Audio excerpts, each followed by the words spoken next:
This video is a compilation of some of my past video essays, edited down so it's easier to watch it, sleep to it, or just do something else with it on in the background. Also, this video isn't replacing any of my other videos, I just need to buy myself more time until my next video essay. Anyway, enjoy 2.5 hours of indie game lore. Warning, this video contains some pretty heavy topics. So heavy in fact I'll probably get demonetized if I mention them in the intro. So yeah, just be warned. There's a concept in philosophy known as the experience machine. This thought experiment is meant to explore the idea of what it means to be real. The premise is a simulation has been created that perfectly simulates reality, every sense, every thought, every emotion, and it is programmed to maximize your pleasure, far surpassing that of reality. And so the question is, do you enter this simulation knowing full well that none of it is real, or do you stay in reality, no matter how dark it may be? Now I want you to answer this question, and remember your answer because it will make sense later on in the video.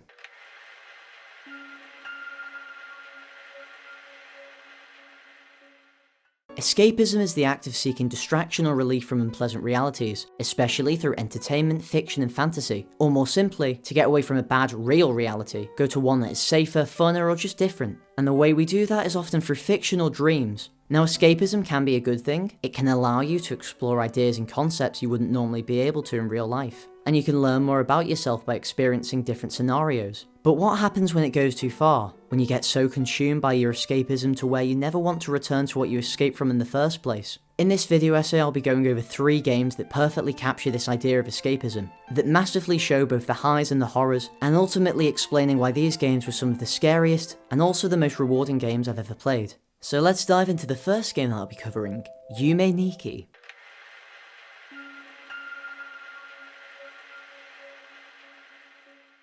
Yume Nikki is a surreal psychological horror game released in June of 2004 by an anonymous game developer only known as Kikiyama. I wanted to start off with this game because it perfectly explores the idea of escapism and helps lay the foundation of points and concepts that I'll discuss in later sections. This game also inspired some of Undertale and Deltarune, and heavily inspired Omori. Although it's less of a game and more of an experience, a walking sim where you adventure through the strange and dark dreams of Madotsuki, the protagonist of the game. In Madotsuki's room it's quite simple and basic. You have a desk where you save the game in a dream diary, which is what the name Yume Nikki translates to in English. Then there's a simple games console, a TV that's broken, and a bed. There's one other area you can go to while you're awake and that's the balcony. If you try to leave the room, Madotsuki just shakes her head, and so your only option is to sleep. Upon going to sleep you find yourself on the balcony, and going inside the room is exactly the same as before. And well, if you try to open your door, this time it lets you. Here you enter the Nexus, and this is the central hub of the game. Every part of the dream world can be accessed by going through these doors, with each one leading to a different world. With the vast majority of these worlds you find from the doors consisting of looping rooms with a certain vague theme to it, with points of interest scattered across and maybe even a place that takes you to another area.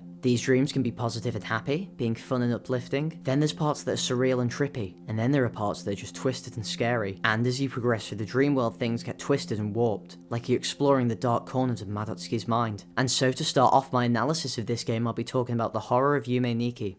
Yume Nikki might be one of the scariest games I've played recently. The way the atmosphere of it makes you uncomfortable, and that combined with the surreal and nightmarish things that occur really go to freak you out, and create a terrifying gameplay experience, as you don't know what to expect. To truly explain this though, let me walk you through one of the parts of this game I feel best captures this horror. You wander around a surreal world of Aztec-inspired murals and sprouts of grass around, before then you encounter a manhole that looks out of place, and so you enter. The ethereal music is replaced by a harsh droning sound as you enter a dark and dismal sewer with gross green water. As you continue deeper through the sewer you see large buildings and ghost-like people, and as you progress further you enter a warehouse of some sort, and upon interacting with windows and larger surreal drawings, you then see a figure with glowing red eyes that pierce into your core, and as you continue down this corridor you see this. And this literally made me close out my game in pure terror. You explore this strange and twisted world with what looks like a distorted face in the background, until then finally reaching a fisherman that transports you to a set of tranquil docks. This just goes to show the absolute nightmare that Yume Nikki is. And while this game can do horror so well, it can also do peaceful and calmness so well, like we can see in the snow world, which is calming and peaceful with soothing music. And it's pretty low intensity, with the only time this piece is threatened being the Yuboa appearance. There's a 1 in 64 chance that when entering this room and turning on the light switch, it will cause this to happen. You can no longer exit the room, and the room shakes as though this creature is one of immense power, and upon interacting with it,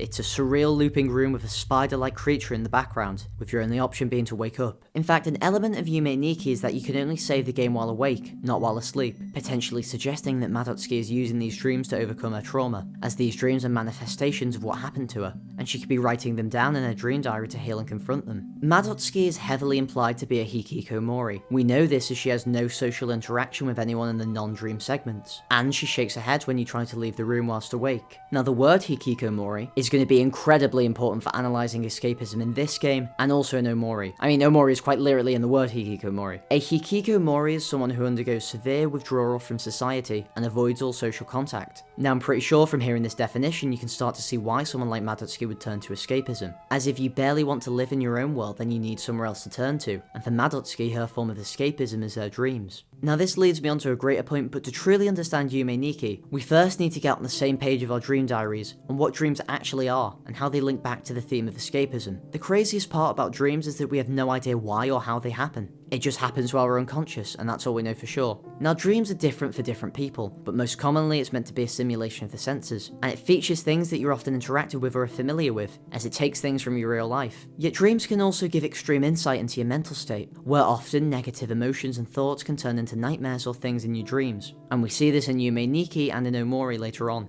as there are parts of Madotsuki's dreams that are nightmarish and scary. Now there's also a thing known as lucid dreaming, where it's you becoming partially awake during your dream, and you can control and do things you wouldn't normally be able to in real life. Basically like a hyper-realistic game with your brain as the game engine, with lucid dreaming itself being a form of escapism for that very reason. And that is exactly what we see in Yume Nikki. Madotsuki's life outside of the dream is dull and boring, and she doesn't want to go outside, and she escapes through her dreams, with all of its surreal and nonsensical logic. In dreams, nothing has to make sense, because it doesn't need to. When you're sleeping and when you're dreaming, nothing outside exists. It is complete escapism, and so by applying this to Yume Nikki, we can use things in her dreams to find out what she wants to escape from, and how she uses the dreams for escapism. A dream of Madotsuki's that we can analyse using this is the hand staircase. Upon going to sleep inside the dream world, you find yourself in a staircase filled with hands commonly being linked to guilt, which may suggest that Madotsuki has done something in the past that they're trying to hide from. You then find yourself in a bland hallway that leads you to what looks like a shopping mall, and then to a rooftop that has a black cat on it.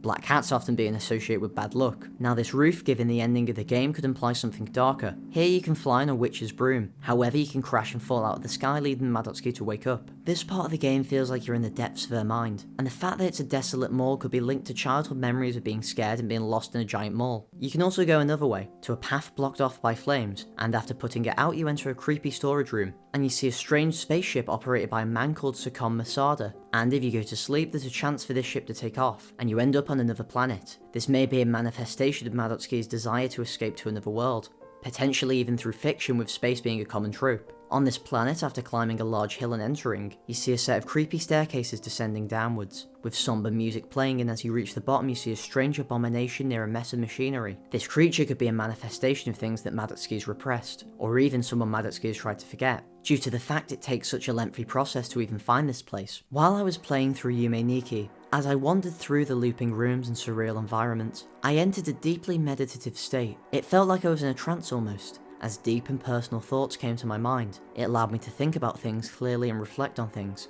as dark or stressful things bothering my mind jumped out at me, yet in a way that was clear and allowed me to confront these things and think about them. Which is strange, but I think it speaks to the power of this game, as by being so surreal yet tranquil it allows your mind to flow freely, like it does while showering or even like it is while drifting off to sleep. A few months ago something happened that caused my mental state to deteriorate, and it began my descent into escapism. And that very night I had a dream, or more accurately a nightmare. A nightmare that was so disturbing and twisted like I had never experienced before, and that dream was a direct manifestation of my fears and anxiety, and gave a frightening insight into what was to come. All this is to say is that Yume Nikki deeply resonated with me, as the way your mental state influences your dreams is very apparent in this game, and the way Madotsuki is tormented at times by darker parts of her mind deeply spoke to me, and my experience with that nightmare a few months ago. Another part of Yume Nikki that I feel perfectly demonstrates its horror is in the section of the game meant to mimic old NES games like Mother. Upon interacting with the wall it begins to distort and transform the environment into a twisted and nightmarish form, as it gets more and more corrupted, eventually culminating in this. Madotsuki then jolts awake, as you probably would have done in this situation. Now not only does this scene show that Madotsuki is a gamer, but also that whatever is tormenting her is affecting her so much that's plaguing her hobbies and interests like video games.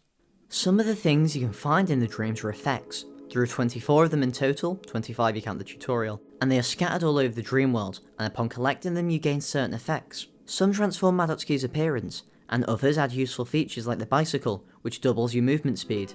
And through these effects we can begin to piece together what may have potentially happened to Madotsuki, as each one holds more secrets than you would first think. Now obviously I'm only going to be going over a couple, since I want to keep this section fairly short, and not devolve into a 3-hour long rant. There are many effects that are related to hair, being the blonde hair, long hair and poo hair. This may suggest that Madotsuki struggles with her self-image and insecurity, potentially being the reason she's escaped from the world, and this is further supported by the fat effect, which pretty obviously hints at Madotsuki's potential struggle with body dysmorphia. Then in a room full of severed eyes you can find the eye palm, which could suggest trauma associated with the removal of an eye. There is also the kitchen knife, which links to violence and reinforces the point about the removal of the eye, as it could be due to the knife. Then the traffic light is probably the effect that gives us the most information. After venturing into a creepy and dark part of the dream world, you find yourself on a road through a forest, with at the end being a man laying spread out on the ground in a pool of blood, implying that Madotsuki may have witnessed someone being hit by a car, and the traffic light represents how she wishes to have been able to stop it from happening. All of these effects suggest Madotsuki may be reliving and confronting her insecurities and trauma, and it's only through the dream world that she can accept these parts of her life. Or a darker interpretation could be that these are tormenting her, even when she tries to escape.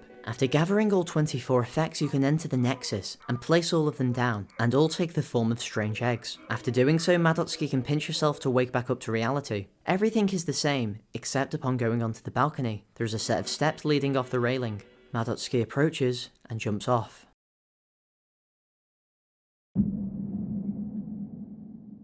There's a lone blood splatter in the centre of the screen, one that we see throughout the dream world, and then weird jellyfish creatures come in as the credits roll. So let's unpack this ending, shall we? First of all, this does confirm our idea that Madotsuki is suffering from something dark. Something happened that made her Hikiko Omori and eventually jump off the balcony. And this moment is just jarringly haunting. In a game that is fully detached from reality, we finally get a moment of disturbing realism in Madotsuki jumping off. In a way, this is Madotsuki being fully consumed by her escapism, as you could say that the ultimate way to escape from reality is to not exist in the first place. Which you obviously shouldn't do, by the way. This is not me trying to condone it. And that's what Madotsuki did. She gave in to the darkness. The dream world wasn't enough for her, and so she escaped from life altogether. Is what I would say if I wanted to give a satisfying conclusion, but the ending isn't as cut and dry as that. You see, this game is non-linear. There is no sense of progression, and the only thing that defines this as an ending is the fact that the credits play. But there's nothing leading you here besides the collection of effects. What I'm trying to say is, because this game is non-linear, there's no ending. Normally when you play a game there's a clear objective, something that pulls you towards the ending. But in Yume Nikki that doesn't really exist. You can explore the endless dreamscape forever, and still not reach an ending. You as the player makes the choice of if Madotsuki jumps off or not, with the choice to jump having no bearing on anything else in the game. In a way the more accurate ending is that there is none. Madotsuki just wanders the dream world indefinitely, fully escaped from reality. Maybe this ending is more of a representation of the choice Madotsuki feels she has. Either she can live indefinitely in escapism detached from reality, or not be part of any reality at all. Or to put it more simply, either you choose to live, or you choose not to exist. With live being the more metaphorical definition, as in actually being out in the world living your life, while existing refers to the physical act of being alive. And this is something that I touch more heavily on in the OMORI section, but this does show the struggle that Madotsuki faces. The thing is that there is so much that can be said about Yume Nikki, and so I've tried my best to cover the parts I feel are most important, but I would highly recommend playing this game, as there is still so much to discover than what I've shown here. Overall, Yume Nikki shows a surreal horror to escapism, with twisted dreams acting as manifestations of trauma and personal struggle, all culminating in a tragic final choice. Yume Nikki has been a very difficult game to read, due to the fact that no one has any idea of what the game is truly about except the developer of the game. Everyone has their own interpretation of this game, and that's what's so amazing about it. Because the game is non-linear, everyone experiences it differently, and when you return from the fantastical surreal world, you are changed one way or the other. Yume Nikki has presented a very negative perspective on escapism. We can see the depressing reality of Madotsuki's escapism. Yet can escapism be positive? And that is what I'll be trying to tackle in the next game I'll be covering, Deltarune. Before that though, I spent 3 months making this video and only now I'm just realising that I didn't put a call to action in. So as a way to help me out, if you could subscribe, it would mean the world to me. Anyway, enjoy the rest of the video as it's about to get crazy as I dive into the depths of the escapism of Deltarune. What have you got in your life, huh? Nothing. Nobody. Oh, wait, yes. Video games.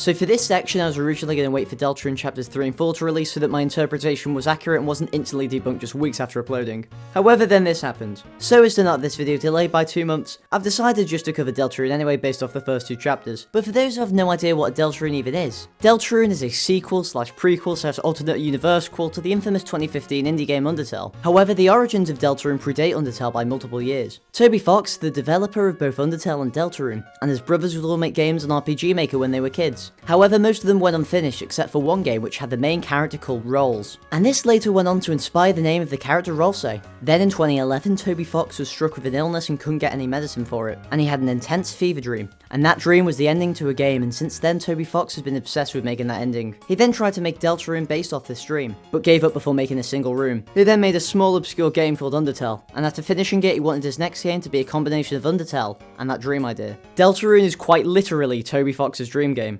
So all of this is to say that the game was born out of a dream, and as we know from Yume Nikki, dreams are heavily linked with escapism, as a lot of people turn to lucid dreaming because they want to experience a different reality. Dreams are also mentioned a surprising amount in Deltarune, like in chapter 2 where Susie says to Noel that she's just dreaming, but I'm getting too far off track. And that's why I think for this video essay, to truly understand escapism and how it's portrayed in games, Deltarune is absolutely essential in understanding it, and while it is far lighter on the horror than Yume Nikki or Omori, it does portray the positive aspects of escapism, how it can be used to improve our lives, form connections, but also it may drive us crazy, disillusioned with reality, and may make you question that after how good the escapism has been, why in the world would you want it to end? Deltarune's premise follows the adventure of Chris, Susie, and Rolsei as they attempt to carry out the prophecy of banishing the angels' heaven and preventing the roaring. Don't worry, I'll explain all that in a minute. As this group, known as the Fun Gang, explore alternate worlds known as Dark Worlds. Dark Worlds are formed when a dark fountain is created by Lightners, who are residents of the Light World, with the Light World being everything outside of the Dark World, and with residents of the Dark World being called Darkners, surprisingly enough.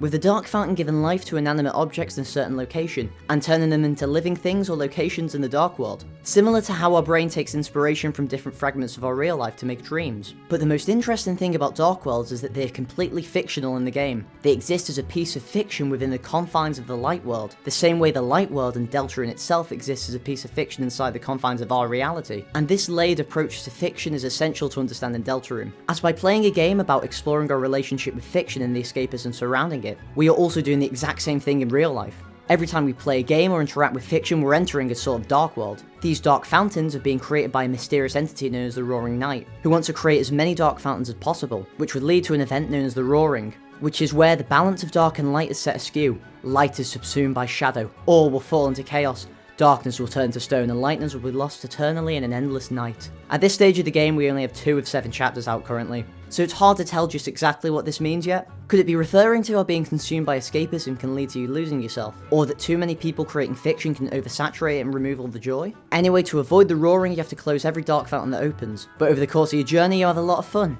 You and the people around you make friends, form bonds, and even change for the better, becoming less toxic and more friendly, going from scared to stronger. And in fact, what's so bad about the Dark Worlds after all? The Dark Worlds are heavily linked with escapism and dreams, and it almost seems too perfect in a way, like a siren song luring you in with the appeal of something good. And in fact, if it wasn't for the threat of the roaring in the night, then there wouldn't be any negatives or downsides. The same way engaging with fiction in real life has no real downsides, as long as the fiction doesn't contain anything bad, of course. In a way, each Dark World explores a certain idea or method of escapism. In chapter 1 we have the Card Kingdom Dark World, which takes things from an old playroom in a school with things like chessboards, playing cards, and old stuffed animals, and it converts them all into characters and locations in the Dark World. And I think this is most likely where Chris and his older brother Azrael would have hung out at the school, seeing as Toriel is the principal. And again, playing cards and board games are all in some form a way of escapism. Playing card games with friends and letting the hours roll by, getting so focused in a game of chess that you literally forget to breathe, all of those are examples of escapism. Then in chapter 2, the Cyber World, which in the Light World is a library computer lab that turns things like computers, keyboards, mice, posters, and old spam emails into characters and locations, with this chapter also highlighting the struggle for free will and freedom through characters like Spamton wanting to cut his own strings. The escapism in this Dark World is that of technology and the internet. I mean, I shouldn't really have to explain how the internet and technology uses escapism. I mean, you're literally watching this video, and I'm making it. The escapism there is pretty self-explanatory. Then for the other chapters, things get a bit murky.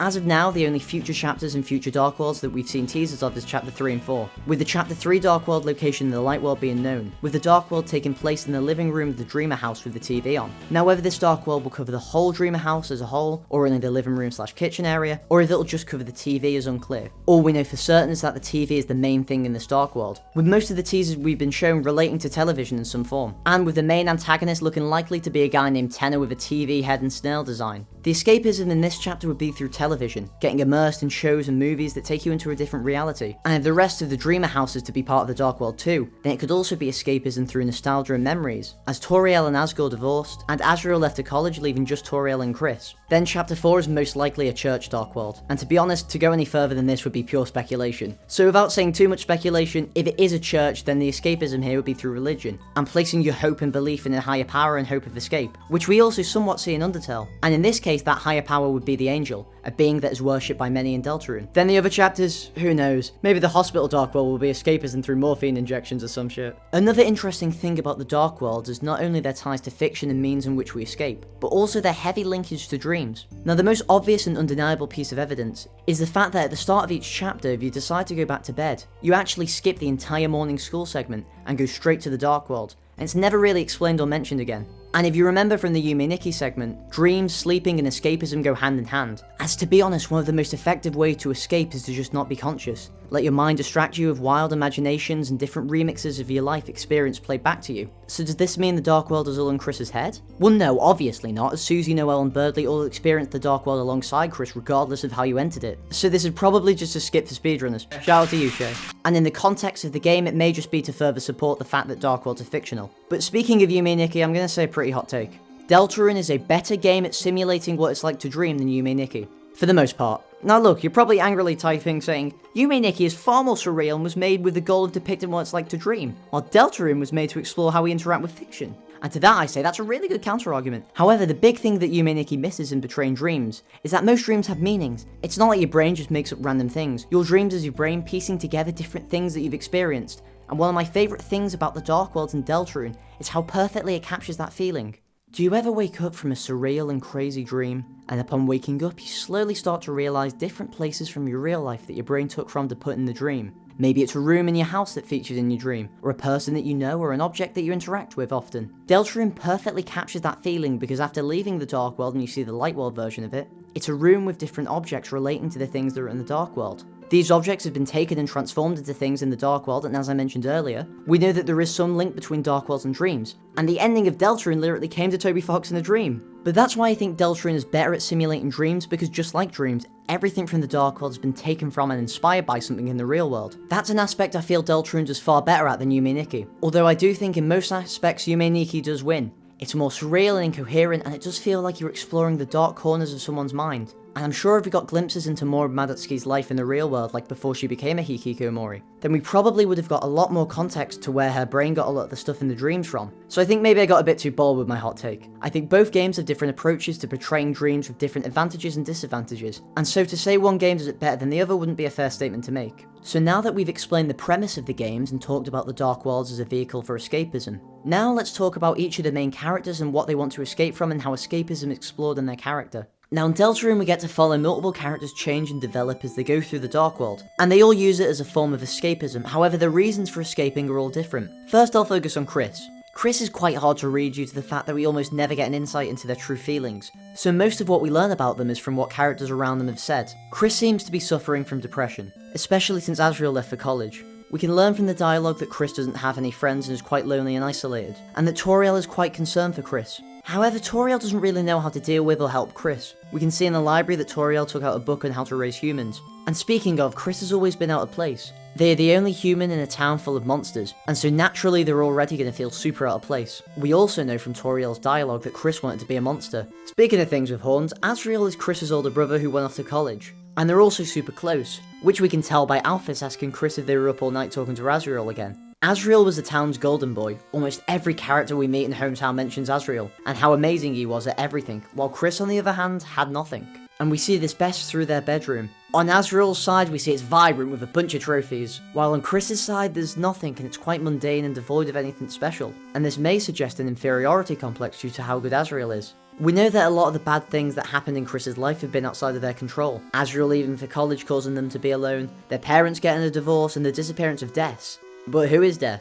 Well, Des, or December Holiday, is Noel's older sister who disappeared a long time ago. And this is presumably why Asgore was fired from being the police chief due to being unable to find her. And this may have been what caused the divorce of Toriel and Asgore. But this is also most likely the reason that the Dreamer family and the Holiday family drifted further apart. And this includes Noel and Chris, as Noel says that they haven't talked to each other in ages. We know that when they were all younger, Chris, Noel, Asriel and Des were all friends and hung out a lot together. Chris may have been severely affected by the disappearance of Des, as it happened at such a young age and would have severely changed Chris's worldview. Now some theories suggest Chris may know what happened to Des, and they may have been with her when she disappeared, and Chris was unable to save her.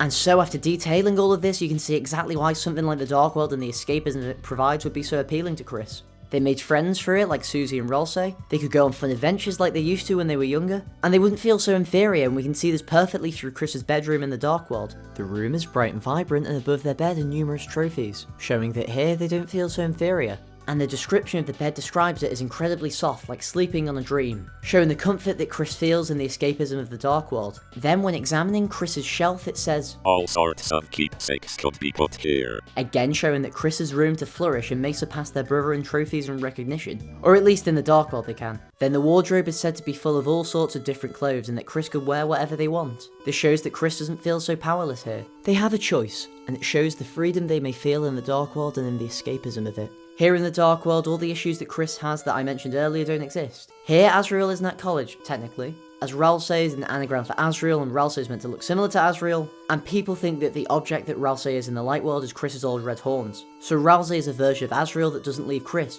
but also a version of Asriel that is more passive so that Chris doesn't feel inferior to him. Also in the Dark World, Chris doesn't feel like an outsider. Instead of people being either human or monsters, they are either a Darkner or a Lightner, with Chris, Susie and Noel all being Lightners regardless of them being human or not. This means that Chris doesn't feel like so much of an outcast as they are a Lightner just like everyone else in the party. Well, everyone except Ralse, who is the only Darkner. Which could be Chris pushing their insecurities onto Ralse. Maybe instead of Ralse representing Chris's ideal version of Asriel, maybe Ralse is a manifestation of all of Chris's issues and insecurities. Overall, here we can see how and why Chris uses escapism, as a way to boost their self-esteem, fight their inferiority complex, and also gain connection and friendship with people, after losing connection with Noel and finding a new friendship in Susie. I think that this is why Chris decided to open another fountain at the end of chapter 3. They realise how good they have it in the Dark World, they see the benefit the escapism is having, and the last thing they want to do is confront reality. And I don't think any of the Lightners do either, and to be honest, I wouldn't want to either. If I was in Chris's shoes, I would also open up another dark fountain. To continue the adventures and the fun. I mean, if it's all been fine so far, then why would you want to quit? But anyway, all the Lightners have their own reasons to be drawn to the Dark World, and so the next one I'll be talking about is Noel. Noel has to be my favourite Deltarune character, period. The depth of Noel's character is more than any other, with different layers to her personality to make her feel three-dimensional. Not to mention the sheer amount of lore and mystery associated with her and the disappearance of their sister Des. Noel, like Chris, has a lot to escape from in their life. Obviously, there's the whole Des stuff I mentioned earlier, and it's pretty easy to understand the effect that having a sibling go missing, then having everyone move on while you're the only person still looking for them would have on someone, and why it would cause them to lean towards the Dark World and escapism.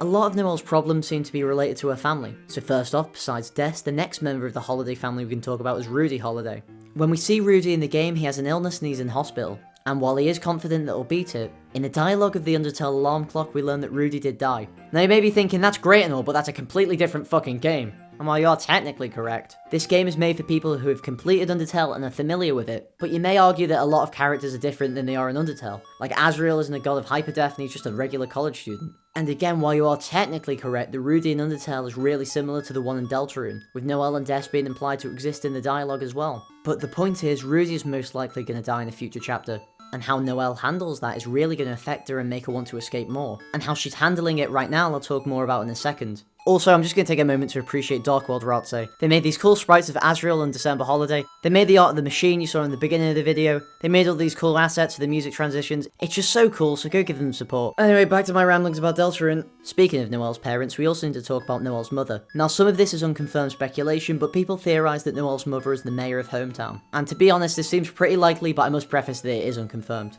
Anyway, what we do know about Noel's mother is that she is quite harsh on Noel. We can see this in the dialogue with Rudy, and Noel isn't as close with her mother as she is with Rudy, and she also seems scared of her by not wanting to bother her at work. Noel also has a massive crush on Susie, and in the dark world Noel mistakes it for a dream, and talks about dreaming about Susie often. She is also drawn to scary things, since she used to watch horror movies with Des. And she finds Susie scary, so this may explain why she likes Susie. Noel is often associated with horror, and in the Spamton sweepstakes we can see many posts from Noel relating to horror, creepypastas and game breaking, and the Snowgrave route is similar to a creepypasta rumour, and oh my god, there's just so much. But you see what I mean when I say Noel's my favourite character, because there's just so much lore. So now that I've set up why Noel wants to escape, how does Noel handle escapism? Well, I think the part that best sums up Noel's escapism is her monologue at the end of chapter 2. Queen, she said, choose the world that makes you happy. I don't want to live in a world ruled by her. But if that wasn't the case, I wonder if this world wouldn't be so bad, where everything can be healed with a little spell. Noel feels that in the dark world things aren't as bad. Instead of people needing to be in the hospital, all they need is a little spell to be healed. Then there's the whole theory that Queen is supposed to mirror Noel in a relationship with her mother. But just go watch Kooky 914's Universal Mother Theory if you want to know more, because they explain it much more coherently than I ever could. But there's also a darker side to Noel's escapism, with her wanting to look for Des even though everyone else has moved on. There's a very credible and popular theory that Des is trapped inside the code, and got lost in a dark world of some kind. But look, I could talk about Noel and Des lore all day. I actually did, and had to cut all of it out of the script, because it was just a giant rant on the lore of Noel and Des. Maybe I'll release that part of the script later as the Deltarune Brainrot edition. But for now, this is all I'm allowing myself to comment on about Noel, or else this video will literally double in length. Speaking of Noel, we can't talk about her without talking about her crush, Susie. Susie is one of Deltarune's best written characters, going from a bully to an ally in the span of a chapter and then becoming close friends with both Chris and Ralsei in chapter 2. But Susie too has reasons for her escapism, the first and most obvious being Susie's homeless. Probably. Susie is heavily implied to have a troubled or even non-existent home life. The most obvious example of this being at the end of chapter 2 where Susie is over for a sleepover. Toriel tells Susie to call her parents to let them know that she'll be staying the night, to which Susie just pretends to do but doesn't actually call anyone. This suggests that there's not really anyone at Susie's home that would care if she was gone. Now besides the dark world, Susie also finds some escape in bullying, with Chris being one of her main targets and she has a reputation for bad behaviour. And in the dark world, Susie is the one who undergoes the greatest change, going from not following orders, attacking everything and even teaming up with the enemy, to then by the end of the chapter actually joining the party and listening to Chris and Ralsei. Through the dark world, Susie is able to actually have friends like Chris and Ralsei and really bond with Lancer. I think to understand how the dark world helps Susie in escapism, let's revisit Noel's monologue at the end of chapter 2. A part I left out when I covered this in the Noel section is actually what Susie says in response to her. She actually agrees with her, saying Chris isn't this world just better, and that they make so many friends in the dark world and no one can tell them what to do. I think this really encompasses Susie's journey up to now, and her opinion on escapism in the dark worlds, as it's only through the dark world she's able to obtain what she couldn't before. Friendship, acceptance and freedom, which then carry over back into the light world, with her and Chris being friends and going around hometown at the end of the chapter. Also, like Chris, we can learn a lot about Susie through her room in Ralsei's castle. She's shocked at the fact of having her own room, and she seems pretty appreciative of it. Then in terms of things in the room, the fridge has a bunch of food in it, and in the light world a common theme is Susie being hungry, even resorting to her eating chalk. Now this room has way less things to read than Chris's room does, but the main theme that is clear throughout is that this room gives Susie what she wants, by 1, actually giving her a place to stay in her own room, and 2, giving her food when she seems to be hungry and eating chalk from school and drinking milk from alleyways. Susie's lived a sad and tragic life and hasn't been able to form many connections and so acts out and bullies people because of all of that. It's then only through the dark world and escapism that she begins to heal and gain connections, and stop a lot of her negative behaviour and is changed because of it. This is probably what will happen to Chris and Noel too, just over a longer time across the whole of the game. Through each dark world they'll slowly begin to grow and heal, and like Susie they'll become changed for the better because of it. Each character once leaving the dark world is changed forever, and may be filled with an incredible amount of hope. There's also some other characters to go over, and while they aren't main characters like Chris, Susie and Noel, they do heavily link to escapism and a darker yet darker side of Deltarune. In each chapter of Deltarune you can fight a secret boss by following a side quest, resulting in you entering the basement of each chapter's final area and confronting said secret boss. So far, the 2 secret bosses that we know about are Jevil and Spamton, and both of these characters are so similar yet also so different. Both of them relate to freedom and a desire for it, and also heavy themes of escapism. Spamton wants to cut his own strings, he wants to escape from what's holding him back, and he's a very tragic character. After making a deal with Chris, he transfers himself into a giant robot body, and he fights Chris and becomes mad with power. He thinks that this is what will allow him to cut his own strings and finally be free, only to realise that nothing has changed. He's still trapped by his strings and he can't break free and escape. After defeating Spamton, you see him being held back by vines, representing how no matter what he can't escape from his strings. He says that it seems after all he couldn't be anything more than a simple puppet, yet he still does believe in our party and believes maybe Chris, Susie and Ralsei could break their own strings. Spamton's escapism represents the desire to break free from your own strings, and he has a strong desire for freedom, yet he's never able to obtain it. Spamton and escapism also go deeper than you would initially think, as his secret boss form, Spamton Neo, was based off an old and broken machine in the basement of Queen's mansion, and we learn the true origins of this robot from Swatch after beating Spamton. He says, "That robot was the embodiment of a Lightner's dream. A dream I helped to create once. The Lightner filled it with their own hope, giving it an incredible power. But in the end, nothing ever came of it. This body was created by a Lightner, presumably Metaton as a means of escapism. This body was their ideal form, their dream, and I think the description of it being powerful and filled with hope may link to how people also create fiction as a means of escapism. Now Jevil, on the other hand, already believes he's free and embodies more ideas of escapism. From what we learn about his backstory from Sholm's dialogue, Jevil, after meeting a strange someone, began to change, and started saying bizarre things that didn't completely make sense, but also didn't completely not make sense. He then began to see the world as a game and everyone as participants in it, and so he had to be locked away. Yet in Jevil's eyes, he sees it as the rest of the Card Kingdom locking themselves away, referring to his prisoners being outside. He sees himself as being free, and you could say that he has embraced escapism to the point of insanity. So what was it that the strange someone said to Jevil? Well, it was most likely Gaster telling Jevil the reality of his universe, that he's in a game and that he and everyone else is fictional, and that no matter what he does, his actions are meaningless. So in terms of escapism, Jevil is aware of the futility of everything, yet instead of falling into ruin like Spamton, he finds his own freedom. Regardless of everything, he still manages to escape by believing himself to be free. So far, I've covered how escapism is explored in Deltarune through the Dark Worlds and through its characters, but now what I'm going to tackle is, what does it all mean? And what is Toby Fox and Deltarune trying to say about escapism? And I think to do that, it's best to start off by looking at the song that ends chapter 1 of Deltarune, Don't Forget. More specifically, the final line, Don't forget I'm with you in the dark. I think this line and the song in general suggesting the hope that escapism and fiction can provide to us. I'm not gonna lie, this year hasn't been really good for me. Then on April 2nd, I was having a pretty shit day, and then I checked Twitter and saw that Deltarune had appeared in the Nintendo Switch 2 Direct, and instantly my entire mood flipped. I watched the trailer with the biggest grin on my face, and I was just freaking out at everything. Everyone in public that saw me must have thought I was insane, but it was genuinely such a cool moment. And I think that's what Deltarune's trying to show about escapism, to show the positive side of it and the fact that through fiction we can distract ourselves from our lives, and we can find happiness through it. Words cannot describe the impact that Deltarune has had on me and many other people.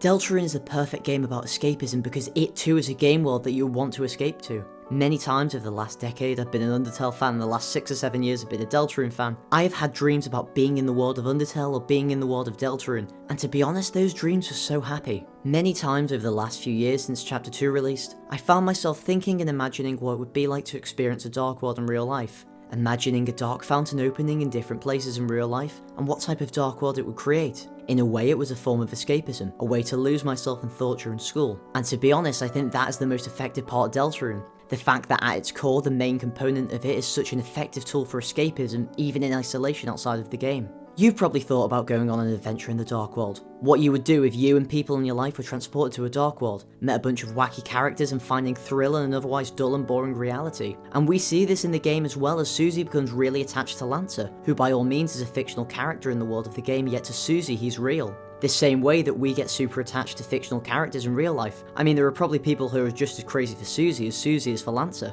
And this leads to a greater point that Susie actually acts as a stand-in for how the player feels. Ralsei wants Susie to be kept in the dark about the true nature of the Dark Worlds, in the same way how the game wants to maintain our suspension of disbelief to keep us invested in the world of the game. Then there's the whole "let's go back there tomorrow, Chris" scene, which shows Susie's excitement in the Dark World and that feeling of longing for more after finishing a Deltarune chapter. And this is probably what happens in the game on a larger scale, as Susie and Ralsei's dynamic of wanting to keep Susie in suspension of disbelief may be a parallel to Gaster and the player's relationship as well, as Gaster wants to keep the player in suspension of disbelief. For what reason? Well, this is going way deeper into the depths of Deltarune meta-narrative theory crafting. That is way too far out the scope of this video. Anyway, Deltarune focuses on the more positive aspects of escapism, compared to Yume Nikki or Omori, which both focus more on the negative and more unsettling side. And I think the clear difference between these games and how they show escapism is that in Deltarune, the Dark Worlds are meant to show our relationship with fictional and fictional worlds, while the alternate escapist world in Yume Nikki and Omori is a dream/imagined world.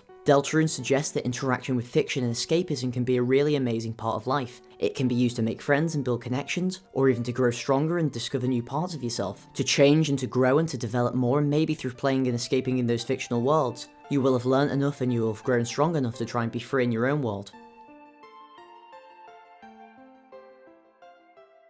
I hope this part made sense. I wrote this at like 1 AM when I was very tired, and about to go to sleep. About to dream, you could say, and about to write a transition into the next game that covers escapism, OMORI. But before we do that, could you subscribe if you haven't already? Please, pretty please with a cherry on top.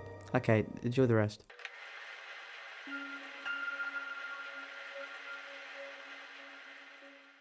OMORI is the perfect game at covering escapism. It does it better than Yume Nikki, and it does it better than Deltarune, and it is a masterpiece of a game. But please, if you have not played this game, I would highly recommend it. Look, I get some of the fandom's cringe, trust me, it put me off too, but just put that aside and play it, as it is an incredible and emotional gaming and storytelling experience. With that out of the way, it's time to properly explain what I want to say about this game. First, let me detail how the world of this game actually works. First, we have Whitespace, which is OMORI's perfect sanctuary, an endless sea of white void that is absent of any link to the outside world. Then we have Headspace. This is where the majority of the game takes place and is basically the absolute form of escapism, where, to distract himself from what has happened, Sunny/Omori has created a fake fantasy world where he can go on adventures with fake versions of his friends. Then we have Blackspace, which I'll talk more about later as you only go there at the end of the game. Then technically there's also Redspace, but look, all you need to know for now is the three main places: Whitespace, Headspace and Blackspace, with both Whitespace and Headspace showing the two extremes of escapism, with Whitespace being an endless void quite literally escaping from any outside influence, and Headspace being a fantasy detached from reality, where you can live in a perfect world away from your problems. Now, unlike the other games that I've covered, the majority of the horror in OMORI takes place outside of the dream world, which is strange as in Yume Nikki the real world has no horror elements. Same with Deltarune. It's only when you enter the dream world or enter the dark world where there are horror elements. And while in OMORI there are a few horror scenes in Headspace, like the something appearances of the Daddy Longlegs area, the horror in Headspace is meant to feel off-putting to you. It's meant to stick out in contrast with the bright and vibrant world. It feels out of place, like something is reaching out from the darkness, like there's something terrible below the surface. But to truly explain what I mean, let me actually dive into the game. At the start of the game, after first being introduced to Whitespace, and then leaving it and being introduced to your friends Aubrey, Kel and Hero, then you leave that room and into the space in between, where there are multiple directions you can go. If you go up towards the beach, you see a strange thing known as the Something. Then if you go straight down, you can hang out and chat with Mari and Basil. It's really wholesome and fun, and we learn about Basil and his photography, and you're shown the photo album. Here you can go through all the photos that record all the fun times that Omori and his friends have had, from making flower crowns to picnics or just generally having fun and messing around. The photo album is a really important part of OMORI, like seriously. Anyway, you make it to Basil's house. Kel and Aubrey get into an argument which results in Basil dropping the photo album, causing them to fall out. They are then all gathered up and you enter the house, where Omori and all his friends sit around the photo album and replace the photos. Upon completing this, everyone is happy and Aubrey and Kel sort of apologise to each other, but then another photo appears on the floor. Basil walks over to it and then picks it up and...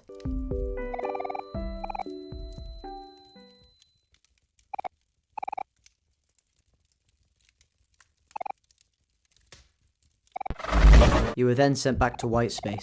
This time there is no door in Whitespace to leave. There is the sound of a heartbeat in the background making you increasingly more unsettled. With nothing else to do, you check the menu and there is an option to stab, and so you do. There is then a small cutscene of Omori and Basil. I'm not ignoring this, however I am just brushing past this for now as I want to analyse the scene in more depth later on. You see a boy sleeping in his room. You are then told that this is Sunny. We then see a close-up of him waking up, before he then gets out of bed. Then there's a voicemail from Sunny's mother. She's away in the city and we learn that Sunny is living alone and that in just a few days he will be moving. Also, I should probably make this clear even though it's quite obvious, but Sunny and Omori are the same person. Omori is Sunny's escapist persona that he takes on when entering Headspace, and Sunny is the real-world Hikikomori that has shut himself away for the past 4 years. Again, there's more to say about that as it very heavily ties to the theme of escapism, but there's still way more we need to cover before I tackle that analysis in full depth. You then go down the stairs and it asks you if you want to go down. You say yes, but Sunny goes down a few steps and shakes his head. You feel dizzy. Maybe you can sleep it off. So you sleep it off, only to wake up to the sound of Sunny's stomach rumbling. And so you leave the room. An ominous red glow radiates from the back window as you then approach the stairs. It's a long way down, and so you slowly start to descend, and you begin to see long wavy arms, and as you descend, large shadowy hands begin to close in. Descending further, you get a knife before then a giant realistic human hand appears from behind. Before then...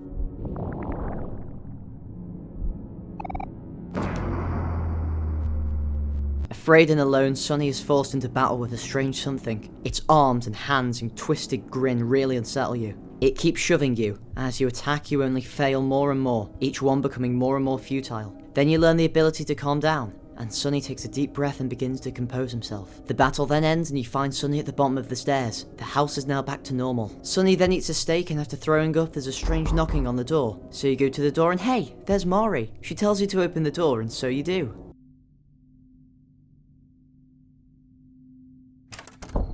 This is probably the first part of most people's playthroughs where they are actually scared as hell. Sunny then returns to sleep as he gazes around his room, before drifting off back to white space. And now when opening Sunny's drawing journal, at the very end is the drawing of the something.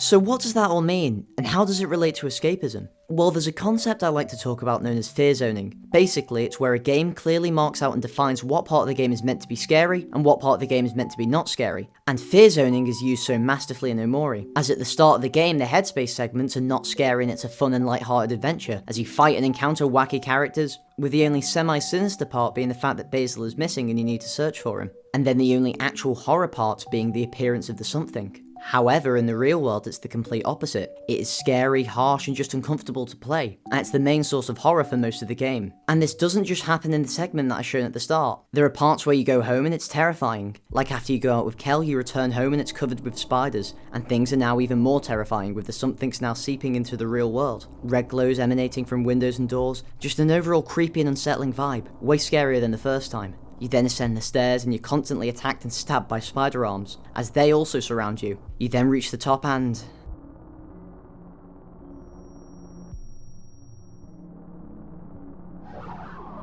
you then enter another fight with the something and it's really scary and unsettling. You then defeat it and things return to normal. All this is to say the very fact that at the start of the game Headspace is depicted as friendly and safe, while the real world is depicted as horror-filled nightmare fuel, makes you more afraid of the real world. It makes you feel nervous and anxious during those parts of the game, and it makes you want to play the Headspace segments more and feel safer there. You want the escapism of Headspace to get away from the horror in the real world, and this is an incredible aspect of the game, as it makes you, the player, feel exactly how Sunny feels. Sunny feels scared of the real world and safe in Headspace. So the use of horror in this game is intentional. It's not designed to be just a horror game, and to call it just a horror game would grossly undersell it, but it uses horror as a tool to make you feel exactly what Sunny feels, and it allows you to perfectly understand the escapism. And we see the inverse of this too. As Sunny gets closer to the truth in OMORI, the Headspace segments start to get creepier and creepier, while in the real world Sunny is going out with all his friends. Instead of being at home alone, he's having sleepovers with Hira and Kel.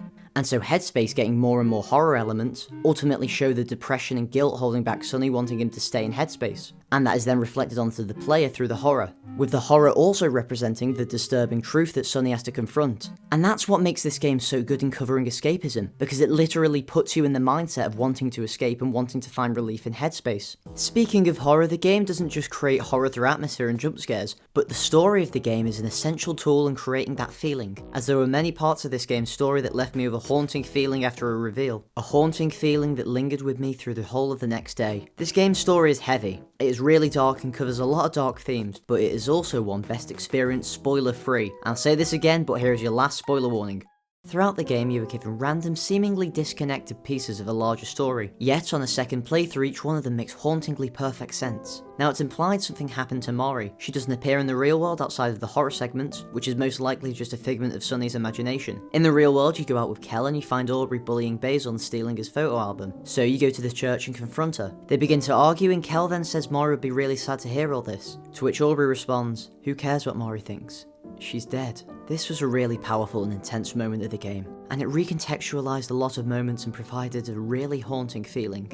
I'll never forget the feeling of returning to Headspace after learning that Mari had died, and then seeing Mari, with then there being a scene of Mari being happy to see Omori, and hugging him saying, "Stop disappearing, my heart can't take it." And while this is supposed to be heartwarming, it's just consumed by an overwhelming, haunting feeling, due to the fact that Mari is dead, and to be honest, no piece of media has ever made me feel that way since. This also tells us a lot more about Sunny's use of Headspace. We can infer it was to help cope with the loss of his sister. He created a place where he could always be with her, and a version of her that will always comfort and care for him, and can't be taken away so suddenly. Mari never joins in on the adventures, instead acting as support throughout the game. In fact, the picnic baskets in this game are another perfect example of this. You see, you can use them to save throughout the game. However, in Headspace, they are fruitful and plentiful, and often found near Mari's picnic, while in the real world it's empty and barren, showing how Mari doesn't exist there. It's not the same as it used to be, and it's a really tragic and heartbreaking detail. Another way the game makes the story so haunting is how it slowly gives away details surrounding Omorei, her death, and Basil, and how each reveal feels more haunting than the last. Sunny, Kel, Aubrey, and Hero are all reunited,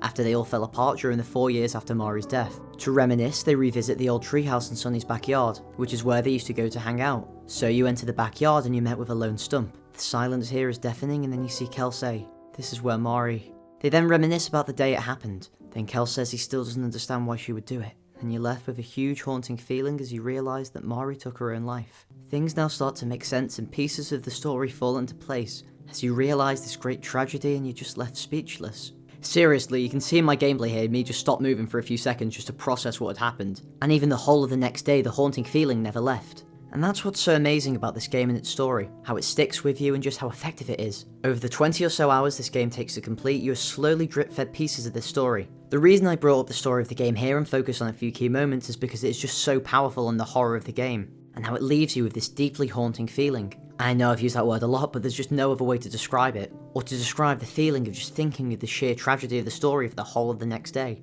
And you see, just like what I mentioned earlier with the horror segments, by the story of the game being so emotionally taxing, and by the fact that all of the major story revelations taking place outside of Headspace, or at least for most of it up until the end of the game, it makes you want to return to the peace, simplicity, and safety of Headspace, as you can get away from the haunting and emotionally taxing story, which again makes you have a similar mindset to Sunny, wanting to escape and not confront the truth of what happened. So not only does this game put you in the mindset of escapism and of Sunny through the horror, but also through its story. And ultimately it's at the end of the game where Headspace gets more horror elements to it, and it's also where you learn the full truth of the story, showing how Sunny has to confront the fear and darkness to ultimately reach acceptance, and how you can only escape for so long. Now speaking of escapism and Omorei, there is a flower called the white egret orchid, and we see it repeatedly throughout the game, including by Omorei's grave, and in the language of flowers it is said to mean my thoughts will follow you into your dreams, and knowing that Headspace is a dream world and Omorei appears in Headspace, this may be a message of encouragement from beyond the grave, but it's a message that's even sadder when knowing the reality of what happened to Omorei.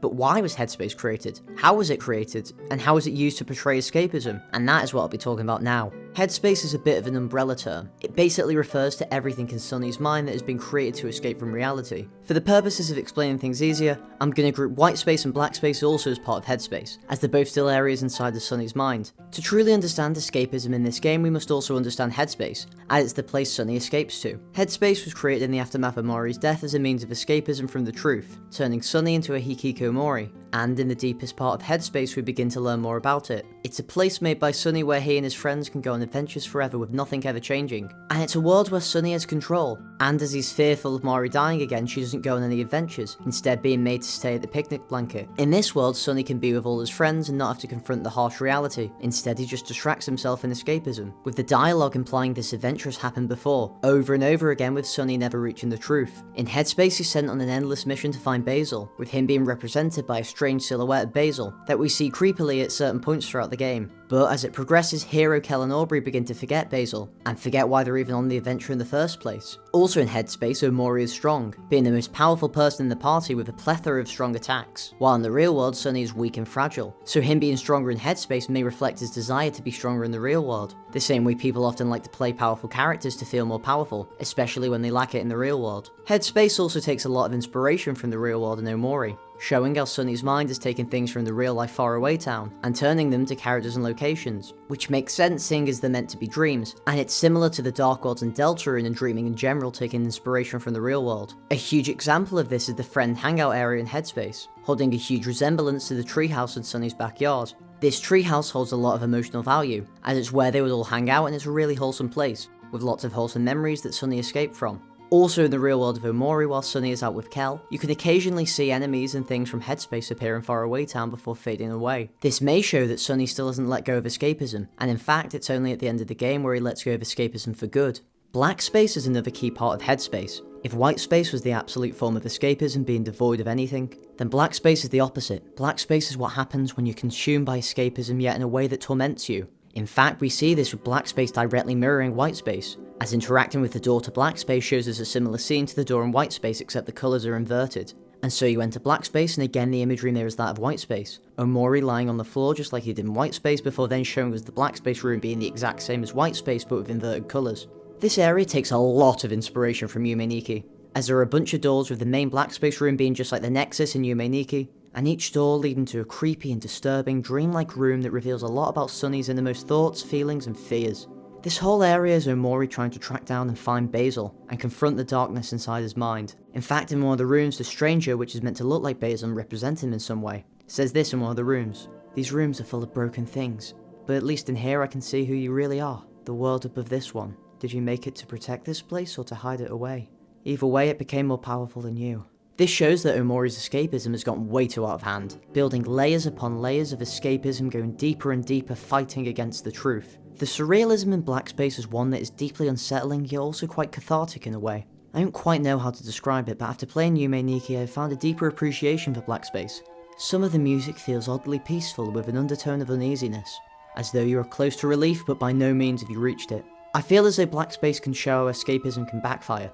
Sunny is trapped in his own mind, which can be good as through the adventures in Headspace he doesn't have to confront the harsh reality, and instead he can find some happiness. While also being trapped in his own mind can be bad, as it means when things turn bad there's no escape, and Black Space perfectly shows that with its creepy segments, like the one where you're forced to kill Muo, or the one where Basil just suddenly dies gruesomely. It's intentionally disturbing because it wants to make you unsettled and disturbed, just like how Omori must be feeling getting closer to the truth. Omori also shows the idea of escapism through memories and nostalgia, and the main two ways it does this is in the Lost Library area and the photo album motif seen throughout the game. So I'll begin by discussing the Lost Library segment. After defeating the boss fight of Sweetheart in Headspace, a giant hole opens up and it makes creepy things happen. So you jump in it and begin to fall as Hero, Aubrey and Kel all disappear, leaving only Omori. As you then see Omori in a dark library filled with a white egret orchid flower. And in this library not only do we see Mari appear and disappear, but also this lost library tells a nostalgic yet also retrospectively sad story. This library is filled with all of Sunny's old happy memories from before Mari died, when him, Basil, Mari, Hero, Aubrey and Kel would all hang out and have fun. It tells the story of building the treehouse, a place that they would hang out in a lot and a place that is even mimicked in Headspace, and holds a lot of emotional weight in the game. It also shows us that Sunny's escapism predates the death of Mari, with one of the few excerpts stating that in school Sunny would stare out of the window and daydream all the time. The stories here are all bittersweet, as they are happy and fun childhood memories, some of which you might even relate to as you read them.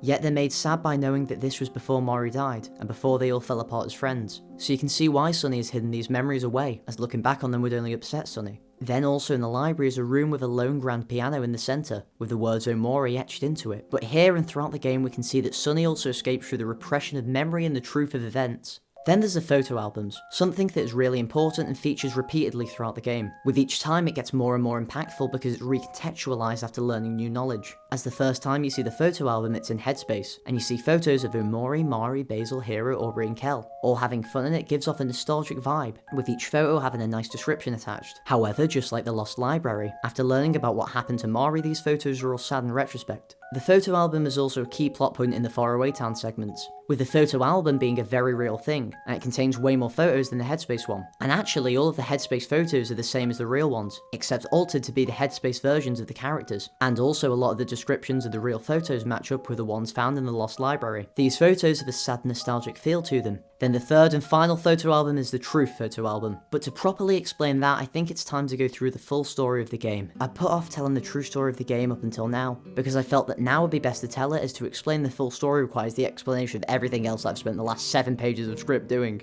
This story ties everything together in Omori, and it's the part of the game where all of the puzzle pieces snap together. After going through Black Space, Omori takes over and hides from the truth as a means of escapism. In the real world, you go to Basil's house for a sleepover as soon Sunny will be moving away. But Basil doesn't want to leave his room, and so after watching movies everyone falls asleep, and Sunny returns to Headspace. You see, normally Sunny inhabits the persona of Omori when he's in Headspace, with Omori being the version of him when he was 12 years old before Mori's death, and representing the part of him that wants to escape. Yet this time, Sunny is in white space, and is not Omori. Omori just stands there, watching, not responding no matter what happens, and you can't do anything. Except you can see the black light bulb pulsating in the centre. And so you interact with it and it asks you if you want to destroy it, and so, you do.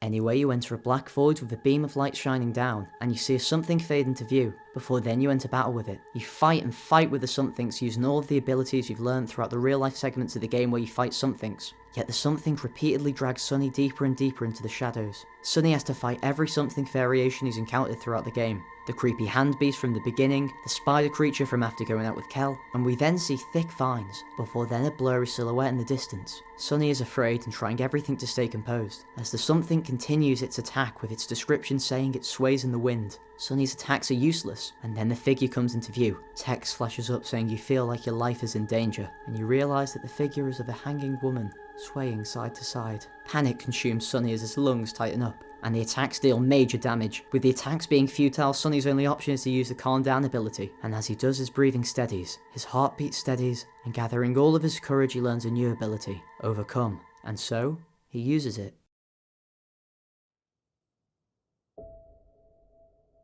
Sunny is now ready to confront the truth, and we see a white and clear light bulb free of suppression. He steps into the light, and now finally the dark truth can be revealed. We see a beautiful forest as we hear a melancholic rendition of Basil's theme. At the end of this winding path is a photo of some random tree, and a gate that opens for Sunny. Then there's another photo, again of a tree, and another gate opens to reveal a giant tree with Basil in front and a picnic basket. He says the truth of that day will be hard to accept, and that when he sees it he has to stay strong, to forgive Basil if he can. He then gives Sunny a photo album and moves aside to reveal an entrance to the tree. You enter and all the peace from before is gone, as you see a creepy version of Sunny's living room with more photos strewn across the floor, one of someone peeking around a wall, and one of Basil's reflection with a scared expression.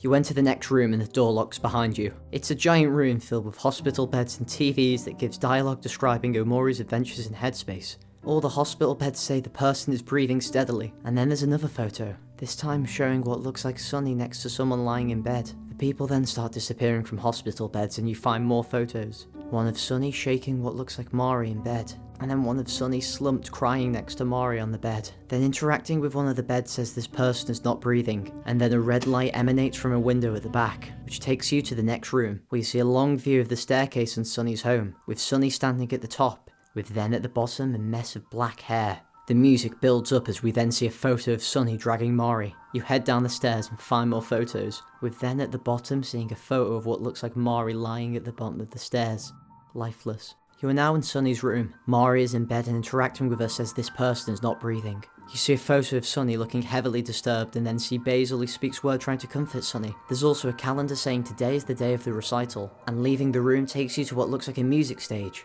and you see more photos. As you gather the photos, more and more fingers are chopped off and Sunny leaves a trail of blood. We see more photos of Sunny coldly carrying Mori's corpse. Then there's a photo of a destroyed violin, and then you teleport to another area and... it's Sunny and Mori at the top of the stairs. Then you see another photo, with this photo being of Sunny pushing Mori down the stairs. It then turns sinister and fades to white, before then you sent to a creepy version of what looks like Sunny's living room, with a red glow radiating from the door to the backyard. You then screw in the light bulb from before and more of the room comes into view, and it's deeply unsettling. You then pick up another photo showing Mori falling down the stairs. Then you enter the backyard and it's the same as the area from before, except much more disturbing, and you gather more photos. A lone skipping rope laying on the floor, the rope then being tied, and as you progress through this area it's deeply uncomfortable and unsettling, as you begin to realise what truly happened. After an agonising walk you see another photo showing Mori's legs hanging, and you are left in a deeply haunting state. And in between picking up the photos, the distance you have to walk to the next photo gets longer and longer, giving you more time to be consumed by that haunting feeling. You then reach one last photo. I think this moment just speaks for itself, and nothing I could say could convey the absolute shock I was feeling playing this moment. You then enter through the gate and it shuts behind you. There's no turning back now. You then reach the end of the path. And with the last photo collected, you can now see the true story of Mori's death.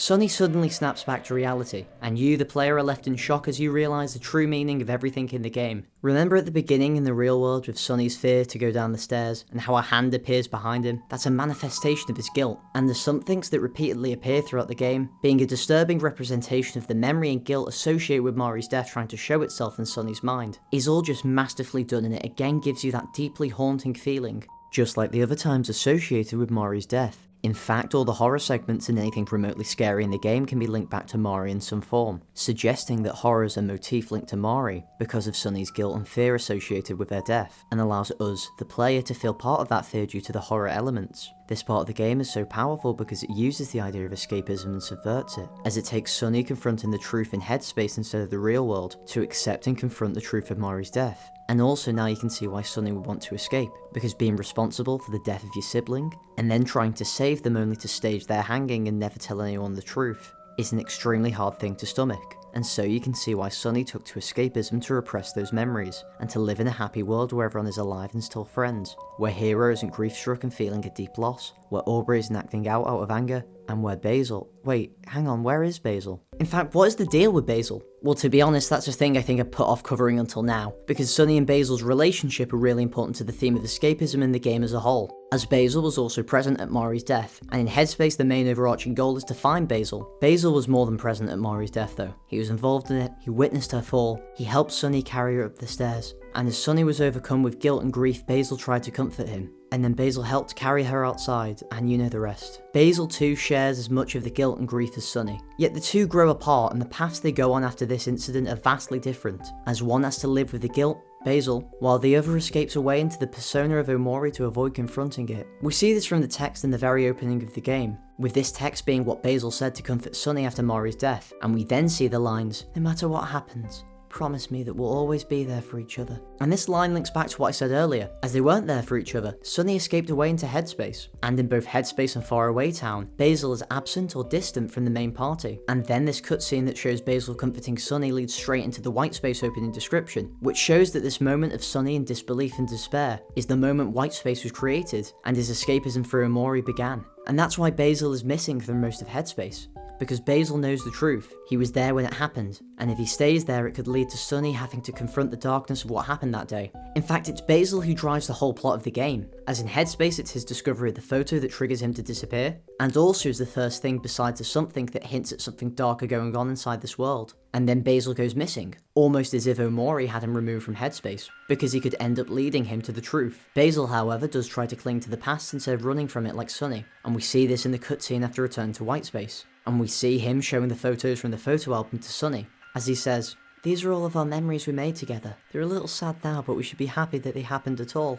And this describes what I mentioned way earlier in the video about the mixed feelings that the photo album invokes, because after Mori's death and the group falling apart, they are sad in retrospect. And there's just something so oddly beautiful about this scene. The music in the background that has that painful yet calming tone, and what Basil says is just really sad and heartwarming.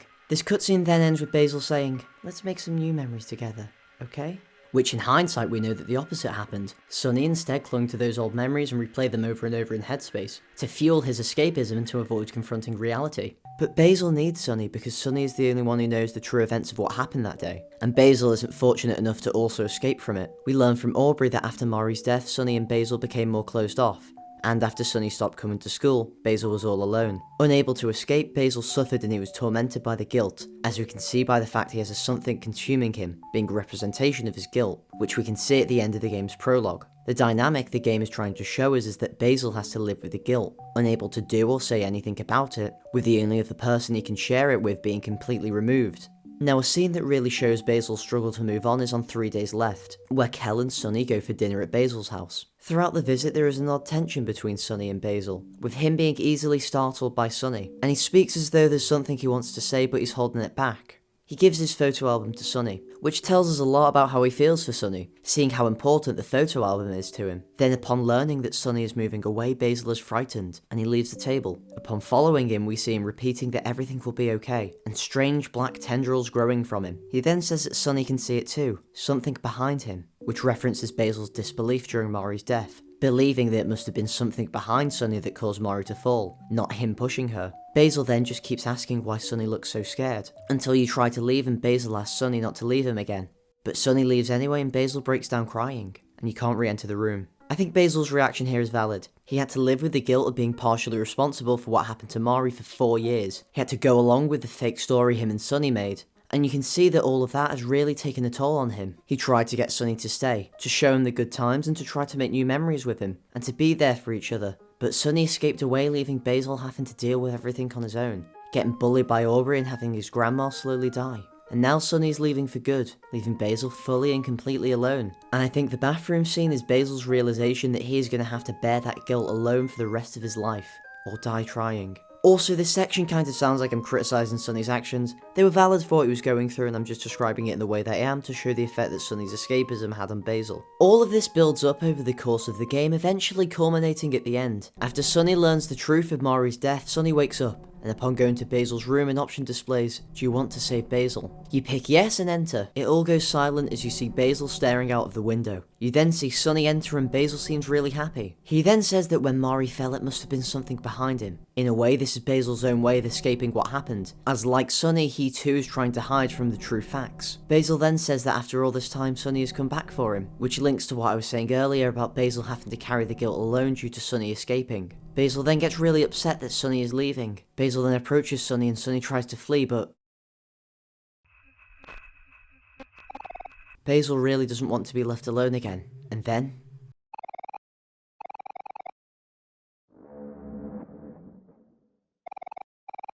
Basil, like Sunny, is starting to realise what truly happened, and forgoes the escapism of thinking it was something behind Sunny who pushed Mari, and accepts that it was Sunny that pushed her, and then decides to get rid of it once and for all.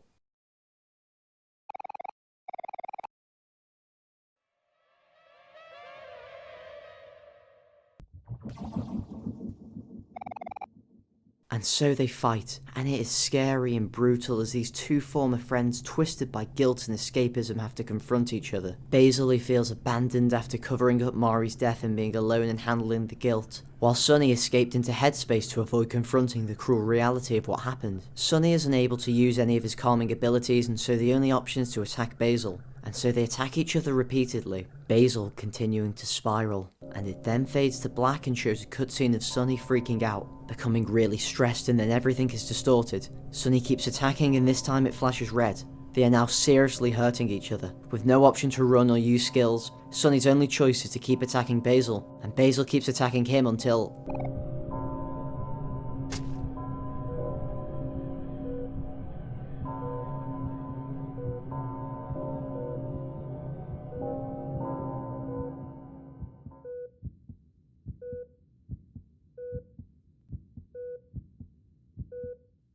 they both collapse, and in the distance, sirens can be heard. This fight really is the culmination of everything the game has been building up regarding Basil. We see his relationship with Sunny, how it changed due to Mari's death, and how Basil was unable to handle it after Sunny escaped away. We see the ways Basil too tried to escape from the truth, imagining that something was behind Sunny that pushed Mari, and something else that drew over all the photos. Which is something that I didn't mention earlier due to time constraints, but basically Sunny crossed out all of the faces in Basil's photo album. Omorei found it and Basil took the blame, and Omorei bullied him ever since. Basil holds Sunny in such high regard, and so he couldn't come to terms with the fact that Sunny could do something like that. That is until he does confront and accept that Sunny did do all of those things. Due to Sunny escaping away, Basil is forced to struggle with the guilt of Mari's death alone. And as we can see by the depiction of his something, the guilt is eating away at him and consuming him. Basil and Sunny's relationship is a tragically good device in the story of this game, for showing the effect of escapism and how both Basil and Sunny responded in the aftermath of Mari's death.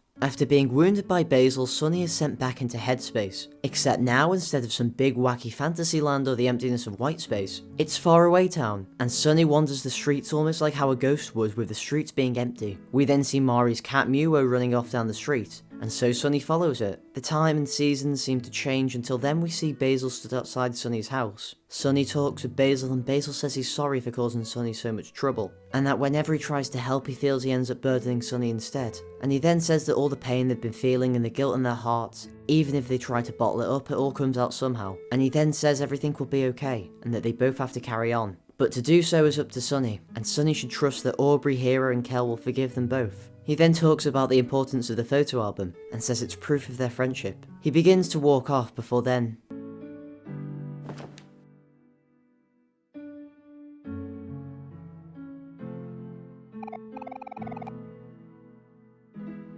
This part is just so sweet and wholesome, and shows that even after the fight, Sunny still cares deeply for Basil, and this part referencing all the previous scenes with Basil is a really nice touch. It shows that through escapism, Sunny is able to still reconnect with Basil. It's only inside Sunny's mind that this conversation can occur, and even though it's not real in a literal sense, it's real to Sunny, and maybe that conversation with Basil will give him the strength he needs for what he's about to face. Sunny enters the house, and we see a key taped down saying, "Don't forget it's in the toy box." As Sunny enters, there's a soft sound of piano playing in the distance. Upon interacting with things, it shows some of Sunny's memories and his true emotions, thoughts and feelings on things. Sunny then enters the piano room, and you can see Omorei playing gently with Muo in the corner. She says that it's almost time, and that Sunny has been through a lot the last few days, and that he's been running from that mistake for a long time now, and tells him to forgive himself. She says that she will always watch over Sunny, and she'll be here as long as Sunny remembers her. In the hallway is a door to a room that was never there before, and upon entering there's a lone toy box with a light bulb above. Sunny then uses the key to open the box, and in it is his violin, laying there broken and destroyed due to what happened on the day of Momorei's death. The strings have black hair and the sheet music is bloody, and the violin is unable to be played. Then Sunny goes to exit the house, and makes it to Memory Lane. Memory Lane is a long and seemingly unending highway with shut-off street lamps on either side, and as Sunny progresses through, a street lamp flickers on, and transports Sunny into one of the old memories we see in the photo album. The music here feels empty yet also nostalgic, as Sunny reflects on the past memories, and the emptiness may show how none of this is real and is all in Sunny's head. This scene is a wholesome game of poker in the treehouse between Sunny and all of his friends, with even Sunny's narration giving joy and excitement. The memory then ends as it says Sunny remembers the smell of freshly baked cookies, and it then says the violin mended a part of itself. This continues more and more as Sunny walks down memory lane, reliving all of these old and joyful memories before then having the violin be mended by these comforting ghosts of the past. This moment shows that Sunny is using escapism to ground himself again. He's reconnecting with everything he's spent the past 4 years trying to cut off. He's now imagining and remembering the real memories of having fun, instead of the simulated ones we see in Headspace, with the mending of the violin showing the gradual rejection of Sunny's escapism as he reconnects with all the true memories. After reliving many wholesome memories, Sunny then reaches the last one, a peaceful Christmas memory, with everyone there anticipating Sunny's opening of his present, that they all saved up to pay for together as a gift to Sunny. They all saw Sunny's longing for a new violin, and so upon Basil's suggestion they got him a really nice one. Sunny unwraps it and then opens it, with all his friends smiling happily around him. We then see a photo of Sunny playing the first note on his new violin, with the narration saying despite Sunny's fears he put it aside because his friends believed in him, and he didn't want to disappoint them because they were his friends. It then said the violin regained its shape, and now Sunny has reached the end of Memory Lane, with Sunny gathering the strength from each of the lampposts, before then finally entering the building at the end of the lane. The music gives the impression of nervous anticipation as we see Hero, Aubrey and Kel all huddled round in a music auditorium, the exact same as the one we saw when learning the truth, yet the colours here are bright and warm, almost heavenly, as though this is the sunlight peeking through the clouds of Sunny's escapism. Sunny's friends tell him that after this it's up to him. Aubrey opens up about how she thought she never fit in and everyone was going to leave her, but Sunny always made time for her. Kel then joins in saying even though they've been distant, it doesn't have to stay that way, and they'll always be there for him. Hero then says to put trust in them, and Kel says that just because Sunny did something bad, doesn't mean he is bad. Hero says it may be easier for Sunny to ignore his problems, but that it's also okay to cry about them. They then shift from their old selves to how they appear in the current day in the real world. They then give final words of encouragement, as Sunny heads for the stage and things begin to turn dark and monotone, as his friends fade away. Sunny places the sheet music, and he begins to play the violin. As he plays, you recognise the song to be the same one heard being played by Omorei throughout the game. He then collapses to the floor and it then fades to white, as Sunny then enters white space and sees Omorei, in a barren white space with no light bulb. They stand face to face and then enter battle. A melancholic violin solo plays in the background, as Sunny desperately battles against Omorei, fighting against the darkness inside him, the part of him that drags him into the void of escapism, into the void of white space, and using all of the abilities that he's learned, Sunny attempts to defeat this part of him. He attempts to escape his escapism. He takes blow after blow, and upon using skills, Sunny remembers the words of his friends, and it gives him the motivation to fight and continue. Throughout the Headspace segments of the game, in normal battle while playing as Omorei, if you get to below 1 HP it will display the text, Omorei did not succumb, and then goes to 1 HP which buys you another turn to try to save Omorei in combat. And in this fight the exact same thing happens, except now we're on the other side of it. Omorei does not succumb. Omori is too strong in Sunny's mind to be defeated that easily. Omori's attacks get stronger, now using the red hand to attack, and as the fight progresses, the background changes to a brutal and harsh red environment. Omori says words of discouragement and guilt, antagonizing Sunny and trying to get him to return to escapism, and talking down on him, even going as far as saying he doesn't deserve to live. This is Sunny's guilt personified, and in the background we see a ghoulish representation of Mari's corpse. And the text changes to say Omori will not succumb. He won't let Sunny escape. He then says how everyone loved Mari, and that Sunny took her away from everyone, before then delivering a final blow that kills Sunny.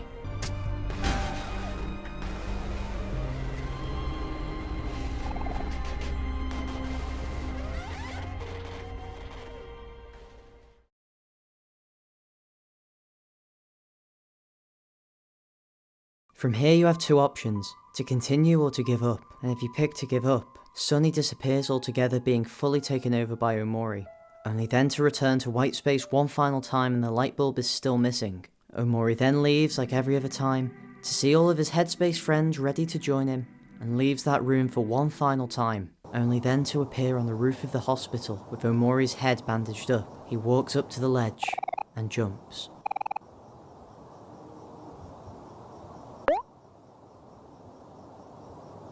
We see Omori falling all the way down, now fully consumed by his escapism. He has fully rejected reality, and him leaving the room with his Headspace friends represents how now he has completely rejected reality and went back to his old ways. And we see this in the ending, as the background changes to the Headspace sky as he falls, only then to turn red and corrupted as he spirals towards his death, consumed by guilt and now entering the ultimate form of escapism, death.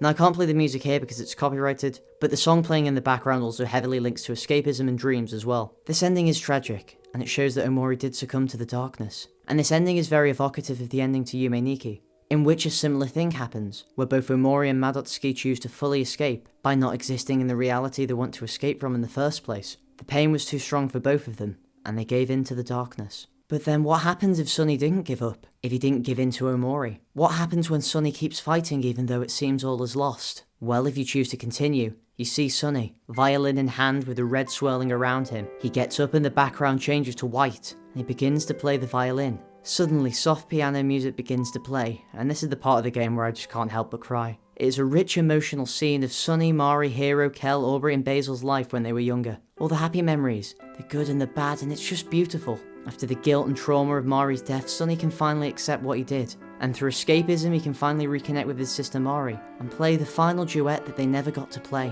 And in the beautiful song, Sunny has reached true acceptance for what happened to Mari, and he can finally reach peace. As the music begins to fade, we see Sunny and Omori face to face. They embrace as Sunny has finally accepted the truth of what happened, and Omori disappears as there is no longer any need for him. It's an emotional resolution, and it then fades to white, before then showing Sunny in a door in the middle of Whitespace. Sunny approaches, and finally, after 4 long years of escaping away, Sunny can finally leave.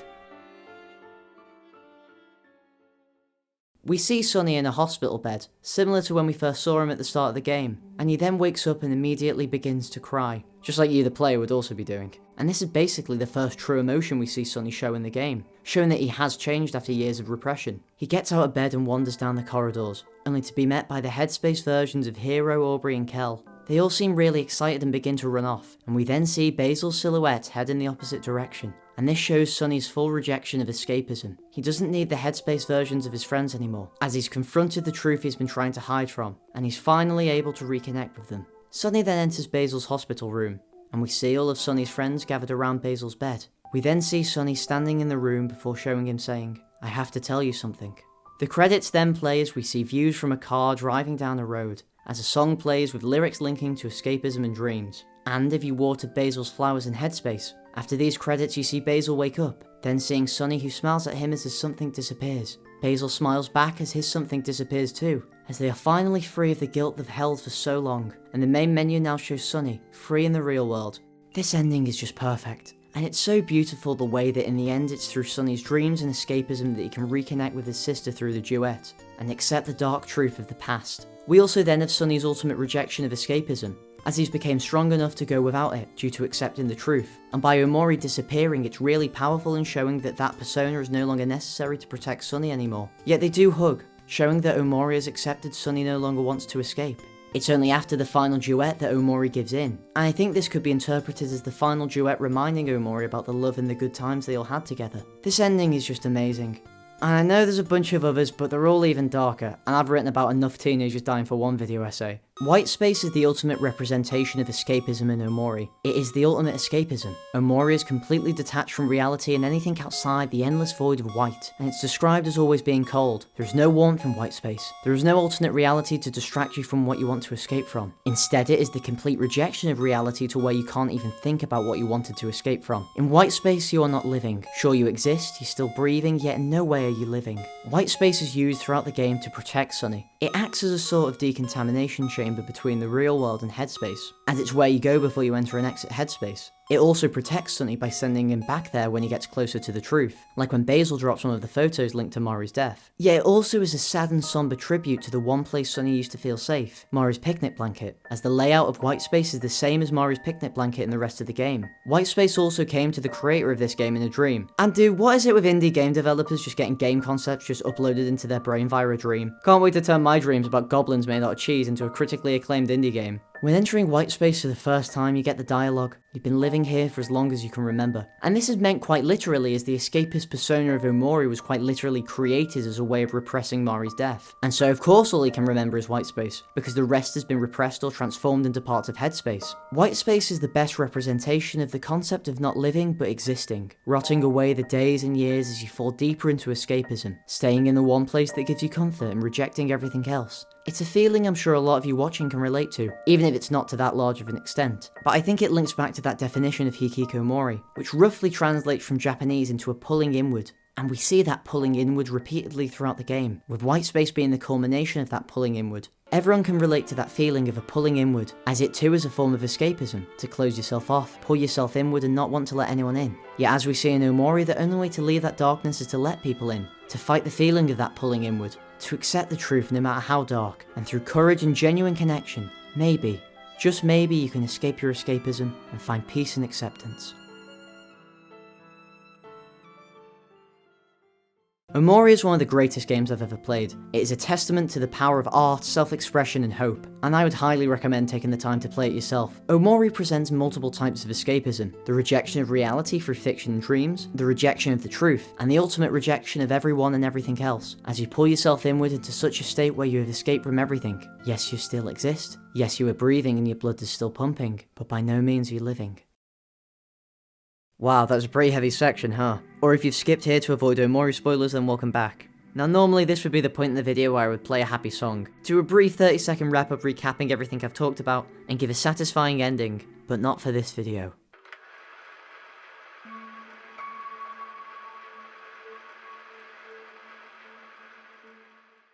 I want to return back to the experience machine thought experiment I mentioned at the very beginning. Although since it's been ages since I mentioned it, I'll give a short refresher. The experience machine is a thought experiment, in which you have the choice to enter a simulation that perfectly simulates reality, indistinguishable to how you're experiencing reality right now. And in this simulation it is done to completely maximize your pleasure, to the extent that real life could never match. So the choice you have is, do you, with the knowledge that none of it is real, enter the simulation?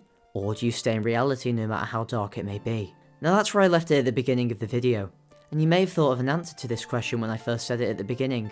And now upon me reciting the question again towards the end of the video, after a long analysis of multiple games, you may have answered the question again, and so I want you to think, has your answer changed? And if so, why? Well, you see, the majority of people when being asked this question say no, with the general consensus being that the very fact none of it is real defeats any purpose or desire to be in that simulation. But then if this is true, then why do we watch movies, read books or play games? Sure, it's not a perfect simulation.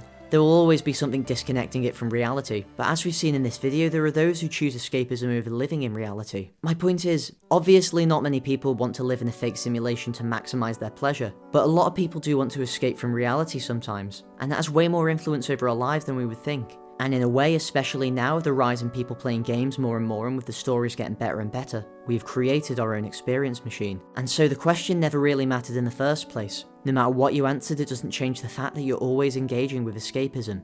You've already chosen to enter an experience machine without even knowing in the first place. Each time you interact with a piece of fiction, boom, you've just entered your own sort of mini experience machine. And if you remember all the way back to the Deltarune section, this should sound familiar to how I describe the Dark Worlds. Hopefully I haven't lost you at this point, and I hope I'm still making sense. Now obviously I'm going off a very loose interpretation of the experience machine. It's not like you're entering an intense simulation each time. My point is more that if reality is better because it's real, then what's even the point of fiction in the first place? This leads into a much larger point that escapism is part of everything we do. It's something we encounter every day in our lives. It's something that is a part of your personality and who you are. Your personality and your view of the world is shaped through your experiences and through media you've interacted with. And escapism is such a fundamental part of life that it is actually a part of our brain. We're programmed with it from birth. And so before this video ends, I want to take you down one last rabbit hole called the suspension of disbelief.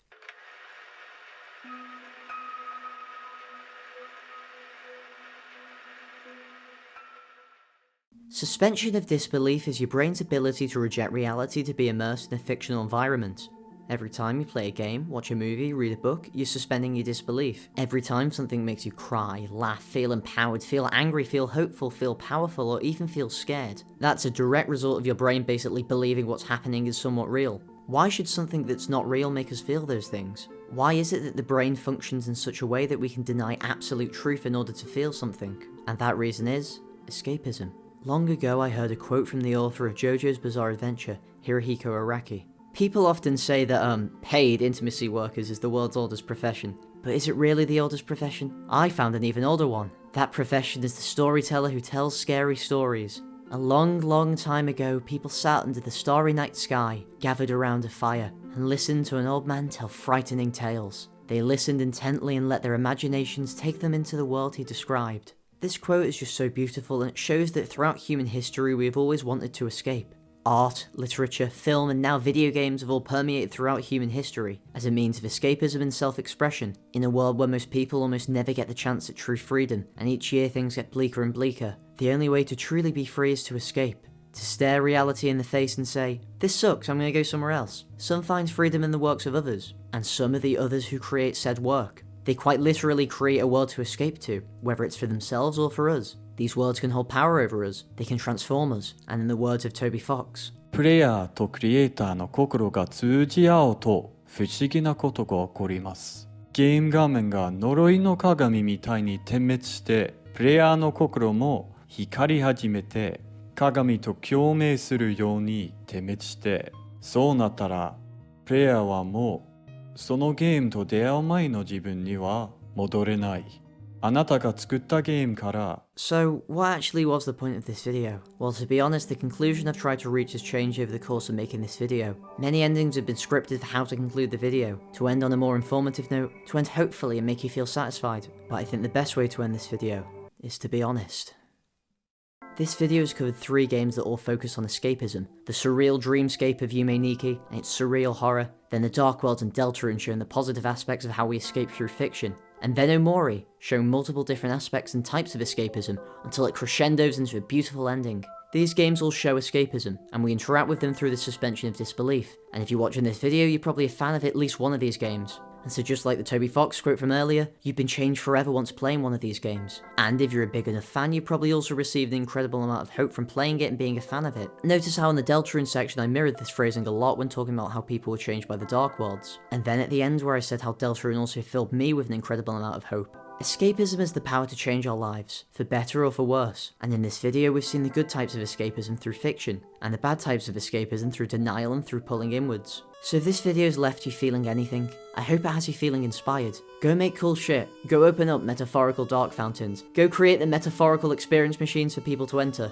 make cool games, art, music, whatever, just don't let it consume you. This video has been a form of escapism for me. As I mentioned way earlier, this year hasn't been the best and I've dealt with some pretty bad feelings. And I guess in a way I took to making this video as a way to escape. Yet as I worked on this video more and more, it began to consume me, as I've spent close to 3 months just working away at this video. The last few weeks especially, as I basically spent every moment of free time editing this video, and it started to take a toll on me, as editing all day in a caffeine-fueled haze with minimal sleep isn't really a good way to exist. In a way, the escapism and comfort this video provided me began to consume me. While I'm happy to have made it, I'm so glad for it to be done. Whilst editing the video at night, I would have dreams about editing, and nightmares about things going wrong or any technical errors. and as the video got closer to release, I felt a growing anxiety and a visceral fear of uploading it, a fear that kept growing and growing to the point where I would often feel extremely stressed out and scared at the thought of uploading it. Whilst making this video, I grew to realise that escapism is not an escape. It is a self-made prison made out of fear, something that seems comforting initially, yet grows into something darker,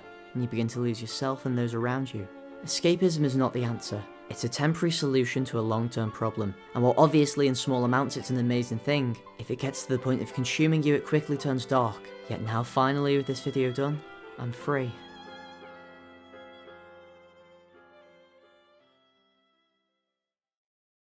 Until I make another video essay and do this whole thing all over again. Also, huge thank you to Darkworld Rotsy for doing the pixel art throughout this video. It's actually made this video look way more professional with the music transition art, and of course the art for the experience machine, and of Azrael and Des in the Deltarune section. Go give them a bunch of support because they really brought parts of this video to life. Anyway, seriously, thanks for watching.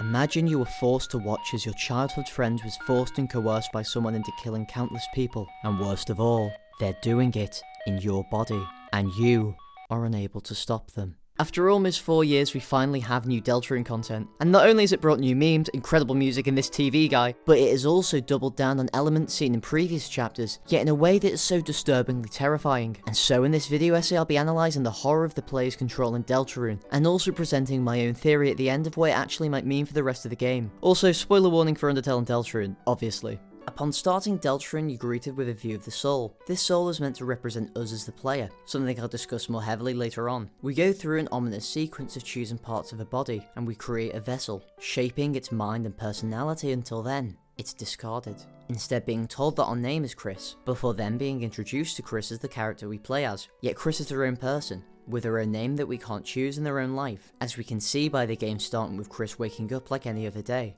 So we immediately get the idea that Chris is an actual person, but you still assume nothing of it since that's how most games are, right? Surely they aren't aware someone's controlling them. Now this idea is left for pretty much the rest of the chapter as you control Chris throughout the school segment, and again we get glimpses into Chris having their own life before this. However, in the Dark Worlds you see something strange. Chris has their own save file, and we save over it at the start of the game. And this is really important as it supports the idea that Chris has their own identity and life before us, and us coming in and saving over it shows how we're taking over their agency and autonomy. But then for the rest of the Dark World, Chris just carries out our actions acting like a vessel for us. However, in Hometown, speaking to everyone, you get more glimpses into Chris's own life. However, this could just be written off as backstory. Surely they aren't actually their own person. Yet then you get to the end of the game and...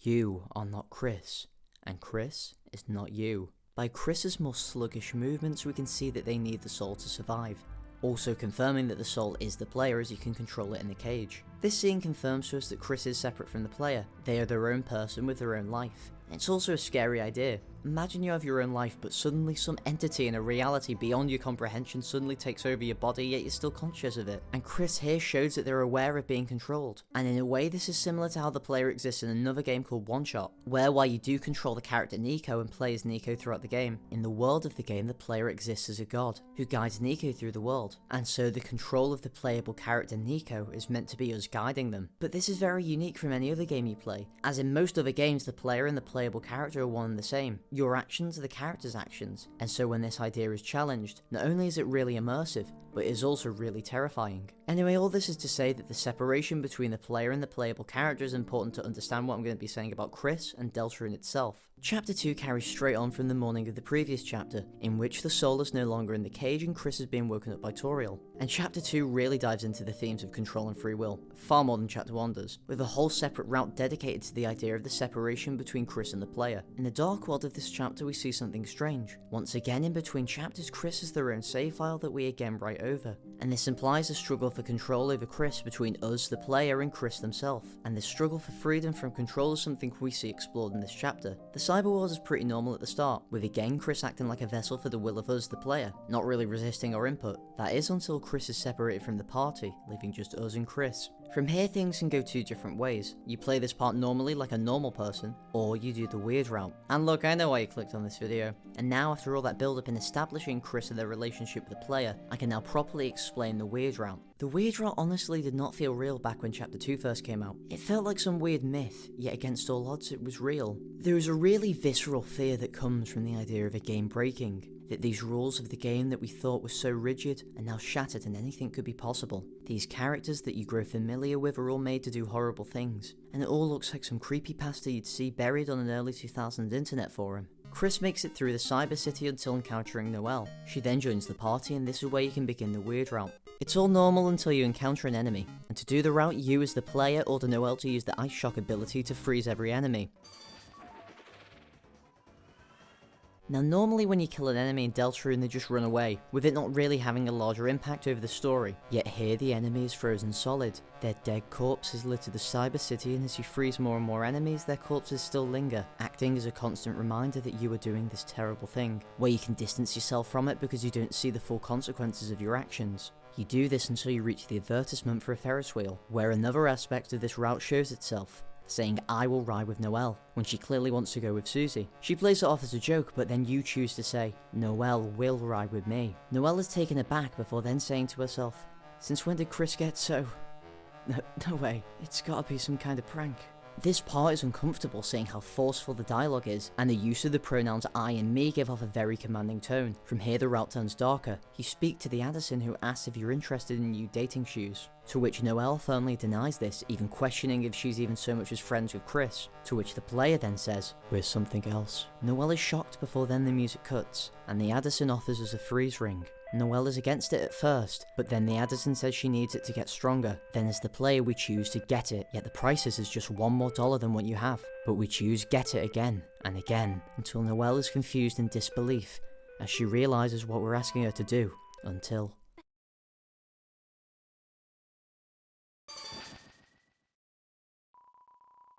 Immediately after, Noel convinces herself that nothing happened. A silence fills the air as all the NPCs are gone. You then do a puzzle and Noel debates to herself whether it was right about what she did, and to stop thinking about killing Chris, to which us, hearing her thoughts, respond saying, it's natural. From here the music goes to a slowed down and creepy version of the Cyber City area theme, again giving a creepypasta horror to it, as though the game is breaking due to our actions, and we see that Noel is now scared and broken. This is one of the more disturbing aspects of the weird route, the way that Noel is manipulated into killing on our behalf, and it's just sad to see, especially seeing how happy and uplifted Noel is in other parts of the game, and to have her broken like this just gives a deep sorrow that is hard to describe. From here things only get more disturbing, as instead of encountering funny cutscenes like you would normally, it's replaced by more enemies, more freezing, more becoming stronger. NPCs that would previously appear leave their places empty, again giving the sense that the game is breaking. The actions of us, the player, has been so cruel to where the game is falling apart around us. You freeze more enemies and now they begin to run from you, scared of the monster that you've turned Noel into. Seeing the empty city filled with frozen corpses fills you with an uneasy dread. You then freeze more and more enemies until you reach another puzzle, and this time it's even creepier. Noel seems really nervous and unsure of what to do, and so all you say is, proceed.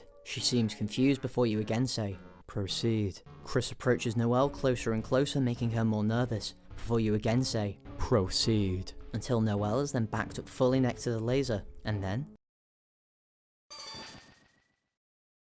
She then thinks to herself, rationalising Chris's actions, not knowing that it's the actions of the player and not Chris, saying that we were just making her stronger. From here you continue walking through the barren city, devoid of any NPCs or light-hearted relief.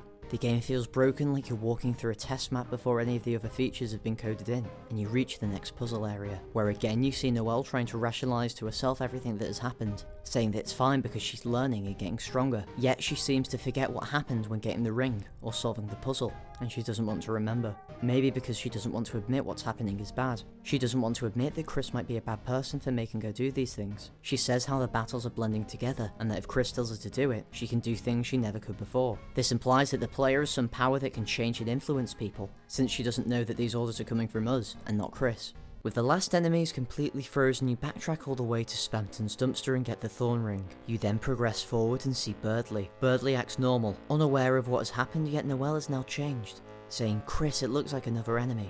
It's disturbing the impact we've had on Noel, to give her this much disregard for the life of others. Noel then finally does recognise Birdley, and say that her and Chris are just getting stronger, and all we respond when confronted is, proceed. It then escalates into a fight, and Noel now has a new spell called Snowgrave. So you gather enough TP to use it, but Noel says she doesn't know that spell, but you keep insisting until...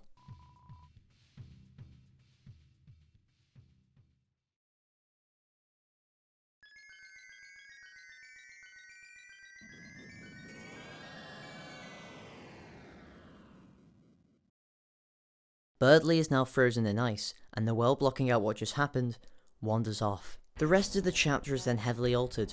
Segments you play in a normal playthrough are now skipped past, and the story is now heavily altered. Queen's mansion is taken over by a strange force, that being Spamton. Anyway, the whole chapter is so disrupted that Queen just gives up after Ralsei talks to her, and then things seem to be calm again. But Noel is still missing, locking herself in her room. So you go to the fountain and... Spamton thanks you, as because of what you did, he is now able to become Neo. You then fight Spamton until a certain point in the fight where his defense increases to the point where Chris's attacks become useless. And so your only option is to act. Chris calls Ralsei for help, but nobody came.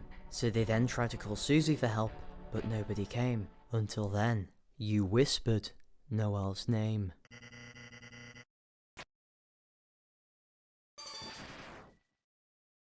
You then return to the light world where you see Birdley lying with his head on the desk, not moving. To call this route disturbing is an understatement, and this is very important context for later chapters, as what happens here lays the foundations of way more sinister things to come. This route perfectly shows the horror of the player's control, as not only are you controlling Chris and making them do bad actions, but in doing so you're making Noel also do terrible things, to the point where it leads to Birdley getting injured. And at the end where the game makes the distinction between Chris calling out for help, and you whispering Noel's name, and this shows that the player is a separate entity in the game, and it's also just so creepy. Could you imagine if you were taken over by someone from a higher level of reality, and then not only do you have your agency and free will taken away, but they also use this control to hurt the people you care about, but they do it in your body, and worst of all, everyone thinks that you're the one that's behind it all. This is one of the most disturbing parts of Deltarune, and we see this idea expanded upon throughout the game. If Undertale shows the horror of being aware you exist as a character inside of a video game, then Deltarune shows the horror of being aware you're the player character being controlled inside of a video game.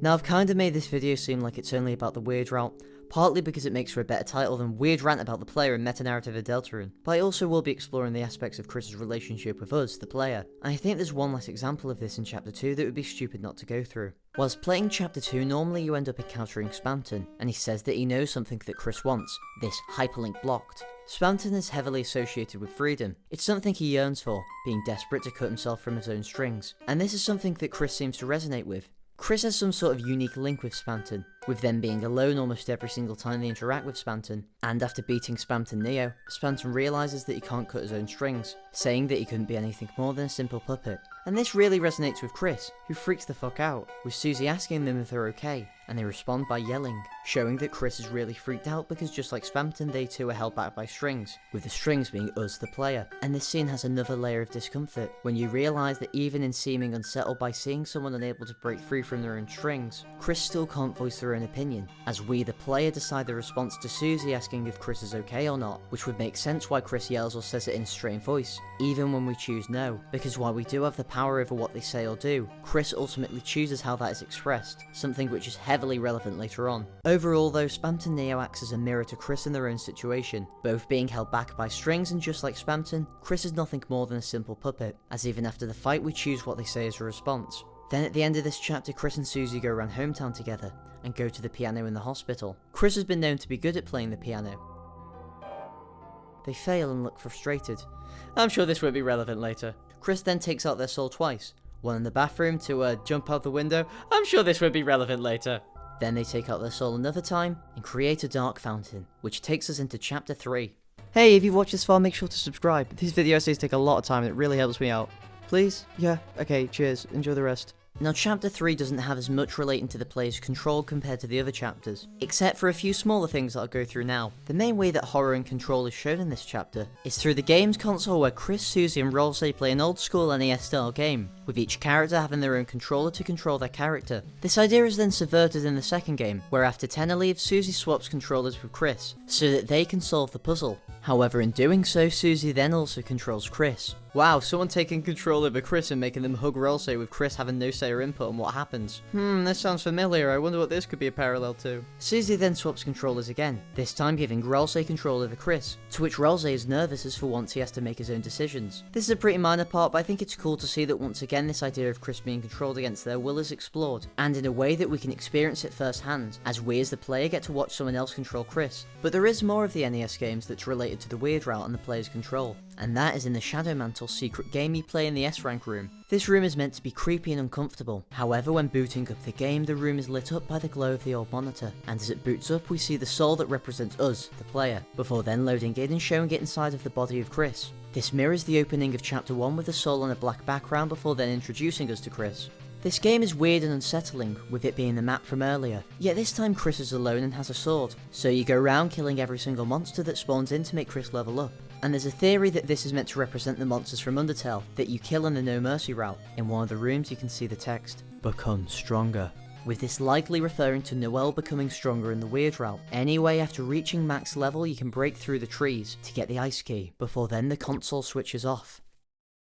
Then the second game in this Shadow Mantle quest gets more disturbing. Once again it loads in with the view of the soul before then showing it inside Chris. Again you're in an empty version of the game you played previously, with the same enemies as before, so you kill every single enemy on the map and level up, until you gain the ability to break the coral object, which then allows you to go out of bounds into an area previously restricted and blocked off by Tenor. You then see a door which you can unlock with the ice key from earlier, as you then enter the Ice Palace. This area stands in stark contrast to everywhere else seen in the game, and yet again you see the same enemies that you have to kill to level up. You enter another room and see a blue bird blocking off one of the pathways, and so you again kill more enemies and level up. As you explore more and more you then enter a room with the text, "The forbidden path began with ice magic." I wonder what this could be referencing. Anyway, now at the max level you break your way into the next room, and you see a figure in a white cloak, immune to being attacked. Yet upon leaving the room they follow you, now a member of your party. They give you the power of ice magic, where upon attacking it causes this figure to freeze the enemies similar to the weird route, so you go and freeze more enemies and solve puzzles, eventually reaching the blue bird, which you then freeze and progress onwards. All of this directly mirrors the weird route, the ice magic referencing the ice shock ability, and then the blue bird represents how Birdly got frozen, and it is really creepy the fact that it so coldly references it, especially how dehumanized or de-deronized Noel is presented in this, being shown more as a tool through which the ice magic is carried out through, which just creates a really uncomfortable feeling. You then go through a sort of maze puzzle before then you reach another door, but it's locked, before then saying, "The ice key was used up. She was used up." Suddenly the door opens and you enter a black void. A strange voice begins to speak to you. Then when progressing further you get the shelter key, to which the voice thanks Chris for all their hard work. Before then, you were used up. Okay, so what did this all mean? Well, first I think the ice key being used up is more just standard narration, and I don't think it's implying something and more just setting up the structure for the following line, "She was used up," with the fact that the figure disappears after this implying that this line is referring to Noel on the weird route. "She was used up" is after you, the player, made her do those horrible things and kill people, was left to be deeply disturbed by it, which we can see by how freaked out she is in the hospital cutscene after the Dark World in Chapter 2. The language used here is also very transactional and dehumanizing, representing how Noel was used up by the player to break the game and enact horrific actions. Then "you were used up" could be referring to either you, the player, or Chris. However, I feel this line most likely refers to Chris, as it's also who the voice is referring to. So this may again imply more about our control over Chris, and how they are also used up by us, the player, as we see them as a vessel through which we interact with the game world, with it being very dehumanizing since the player doesn't let Chris be their own person. We choose their actions, we choose what they say, we even choose whether or not they manipulate their friend into hurting people. And that's what's so scary about the ideas that Deltarune presents. The fact that some entity beyond your comprehension has control over your every action, and in a way that is so dehumanizing and with a lack of regard for you or your friends. And the fact that they can make you do these horrible things, but because they're doing it in your body, people will think it's your actions. Something we again see as Noel is terrified of Chris after the weird route in Chapter 2.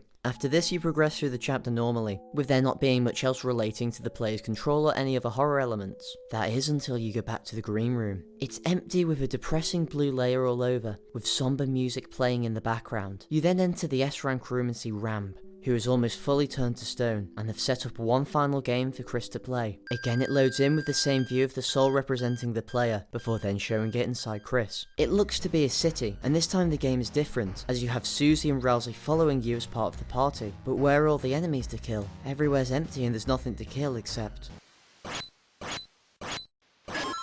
Chris looks away in horror, and you can't really blame them as watching your two close friends be killed by you is pretty disturbing. After this, you can go to a previously blocked off area, and it takes you down an alleyway, one that is exactly the same as the one we went down after Snowgraving Birdley in the Weird route, again linking this secret boss route to the Weird route in Chapter 2. You then go through a manhole and enter a creepy basement. This basement is similar to the basement in which you fight Spant and Neo, with similar songs playing in the background, with this being a more 8-bit version of the song playing in the Spamton basement. It all feels really ominous, and you once again fight and kill enemies repeatedly to level up.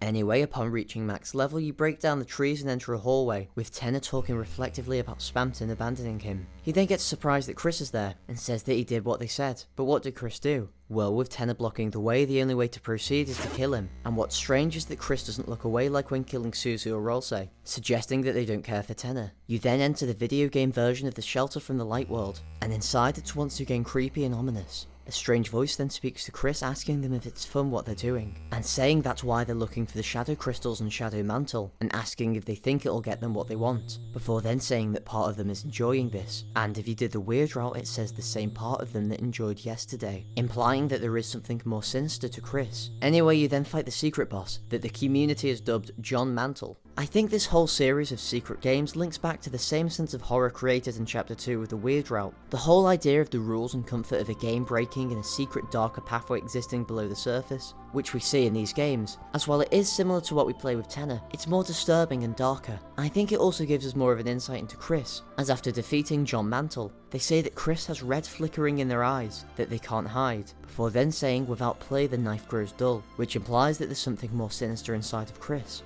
This may refer to us, the player, or that Chris has done something terrible in their past, and may have a dark side to them. Regardless of that though, the player's control is one that is even more prevalent in this part of the chapter, but still, are we a friend inside them or a foe? And that's something explored perfectly in Chapter 4. Chapter 4 is the most stuff referring to the player's control over Chris, with various things linking heavily to it and the separation between Chris and the player. This chapter also continues the weird route in the light world, with it being even more disturbing than in Chapter 2. When talking to Noel in the church, you compliment her, and she's confused on why you did, and then says that she doesn't think Chris had complimented her before, and saying that she missed hearing Chris play piano. This shows that Noel can sense that something is wrong with Chris. However, to truly see this, we need to talk about what happens at Noel's house. But before you do go to Noel's house, you first head to Castletown, in which you see the new rooms of Tenor and Queen, but also you see Ralsei's room, which is empty and desolate, as Ralsei felt that darkness like him shouldn't have their own wants or identity due to being fictional. However, that opinion is starting to change, and so Ralsei asks Chris if the darkness should feel like they have their own identity, to which you, the player, have two choices, one good and one bad. If you choose the choice of course not, Chris only says of course and covers it with a yawn, showing that they do care about Ralsei and that they're resisting the player's control. And this idea of Chris resisting what we make them do in order to stop their friends' feelings from getting hurt is something we see repeatedly throughout the chapter. Anyway, after this you then go to Noel's house. Now, depending on if you did the weird route or not, two vastly different events can play out. However, for now I'll leave covering the weird route until later on. And as you walk around and look at things, Noel shares stories about what Chris was like when they were younger, again giving the idea that they have their own life and identity which we've taken over. You also see a piano in the house, which Noel says no one really plays it anymore. Anyway, one Among Us reference later, and Susie distracts Noel so you can look for clues about the code to the shelter. So you enter the room of Noel's missing sister, Des, and you see a guitar which you inspect. A code is there and you begin to read it until...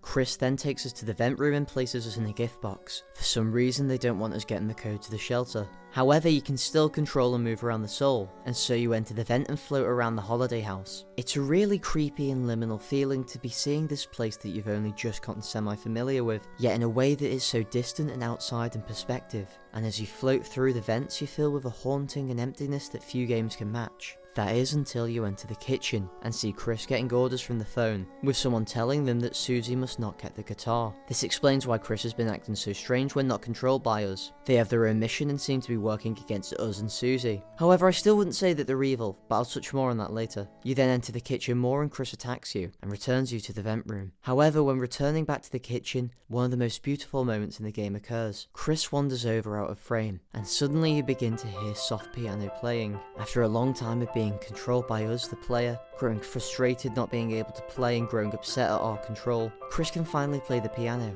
and it's really beautiful. Whilst they need the soul to function, for just this brief moment, Chris is free, and the piano amazingly represents that, and the fact that it's all played live on real pianos really adds to that realistic feeling. All this is to say is that this moment, while small, is one that really makes you feel for Chris. Imagine if you were controlled against your will, and the one thing you love the most you're unable to do no matter how hard you try. It'd be soul crushing.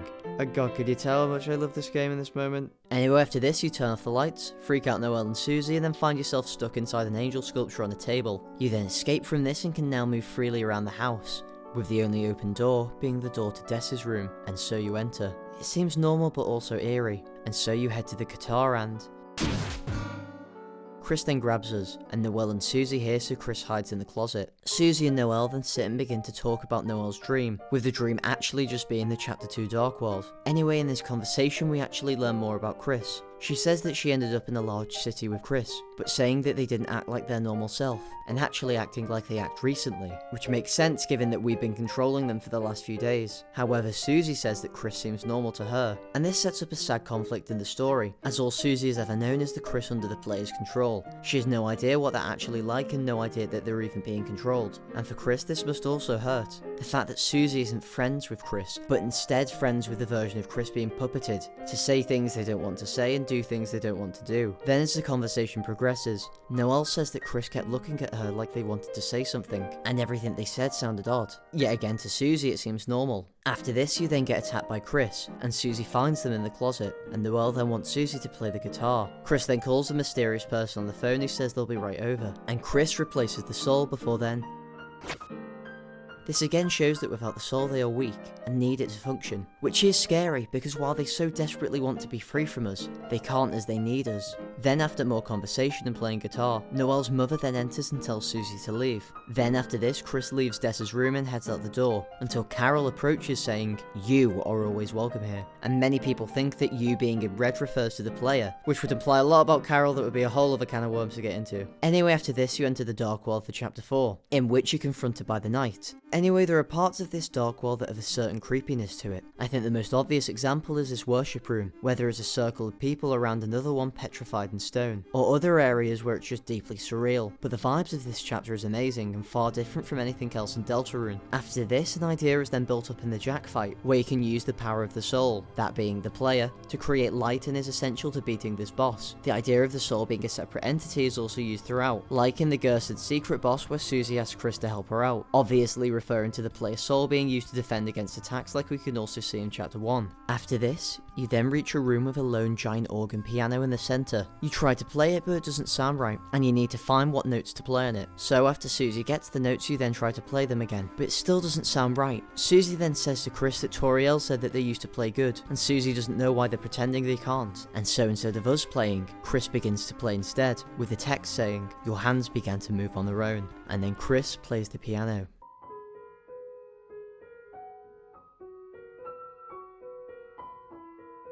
And this scene is just really powerful. Chris, after being so desperate to be free and play piano again, now is able to play again, and everything I said about the piano earlier also applies here. Then shenanigans with the night happens and then they seal the fountain. Chris and Susie are now back in the light world, and Susie opens up about her experiences with pianos and how people treated her badly, to which Chris can respond to, and you can choose a good or bad response. So if you choose, "I'll never play again," Chris covers it with a cough. However, on the weird route, Chris takes it one step further.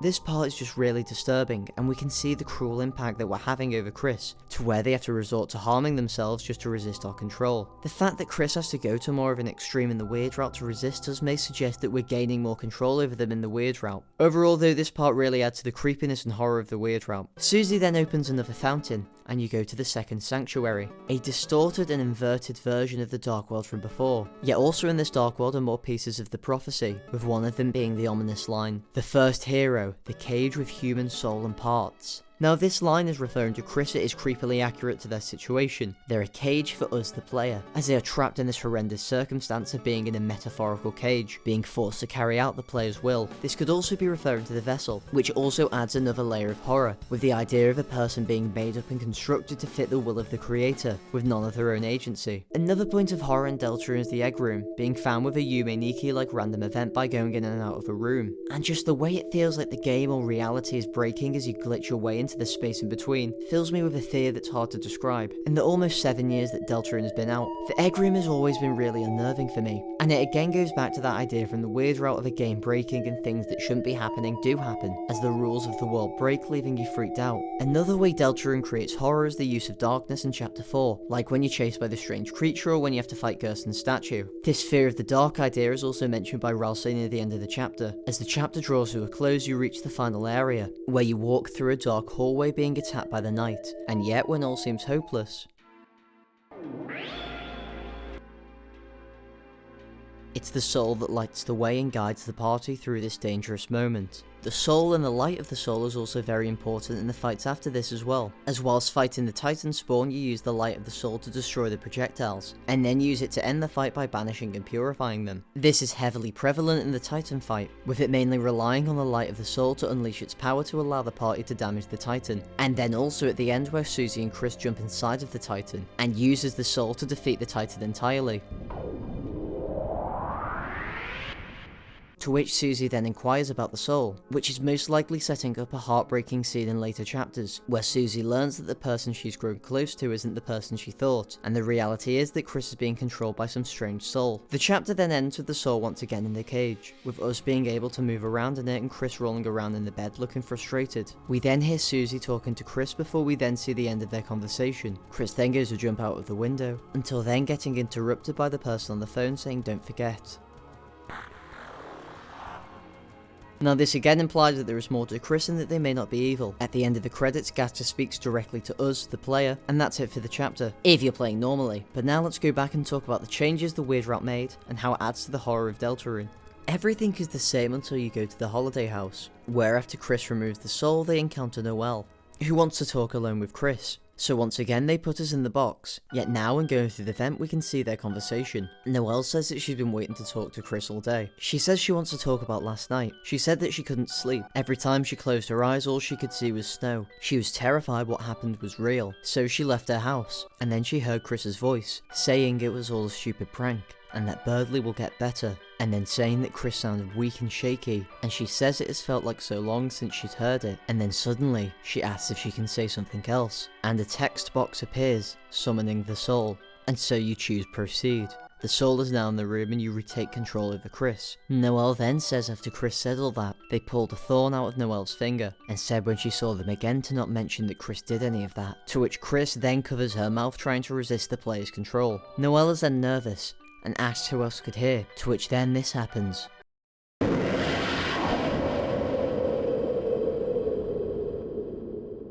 Noel is now terrified and tries to see if it's another joke, before then recognising the voice as the same one from her dream, to which you then say it wasn't a dream. Noel, still in disbelief, asks Chris to repeat what they said, scared that they can read her thoughts, to which you then say you heard them. She does more tests to see if they can read her thoughts, not knowing that it's you, the player, controlling Chris and hearing her thoughts. She then says to say that it didn't happen, that it didn't snow, to which you say, it happened. An option then shows up to equip, and you begin to approach Noel, and Noel recognises that you're holding the thorn ring. You keep proceeding with Noel becoming increasingly shocked and terrified, until...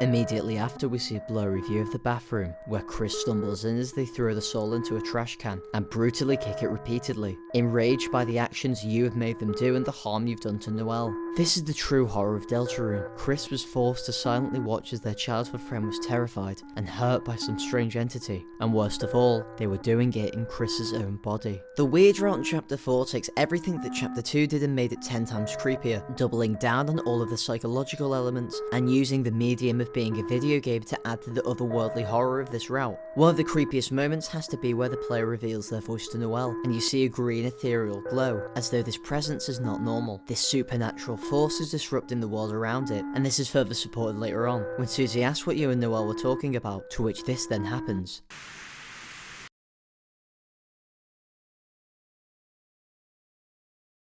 This moment is just so oddly haunting and feels like something straight out of a creepypasta, and this part of the game is just so hard to play through, especially the moment at the end of Chris kicking the trash can, as this moment is the culmination of everything in the game so far with the player, as Chris feels angry and hopeless, as they try desperately to protect their friends from you, the player, by sneaking out and telling Noel it was all a prank. So at the start I also promised to give my theory on what this all actually means, and to be honest I believe that we the player are not controlling Chris, but instead we're controlling the entity that is controlling Chris. Let me explain. In the Weird Rock cutscene with Noel you have the choice of two evil options, but why? You as the player are not inherently evil, and in that scene you have about as much power as Chris, as your only option is to proceed. Furthermore, Noel mentions that Chris has been acting weird and different for a while, and in the game we've only been controlling Chris for 3 days, but Noel makes it sound like Chris has not been themselves for months. Another thing that supports this is that in chapter 1 Chris seems pretty experienced with taking the soul out, and stares directly at us, the player, and even knows to use the birdcage to store us. And I don't really think you'd learn all of that on your first day of being possessed. And also the dialogue choices in the game that we choose have a lot of personality to them, and seem to have their own motives and desires that at times are different from us, the player. So while Chris is 100% their own person, separate from the player, the entity controlling them might not directly be the player, and instead some other force. That's as far as I'm willing to speculate though. I'm just saying there is something more to whatever is controlling Chris and what allows the player to influence this world. But to say what exactly, I guess we'll just have to hope that chapter 5 reveals that to us. In 2026, oh my god! Also once again thanks to Darkworld Rotzi for doing the pixel art of the music transitions in this video. Thanks for watching.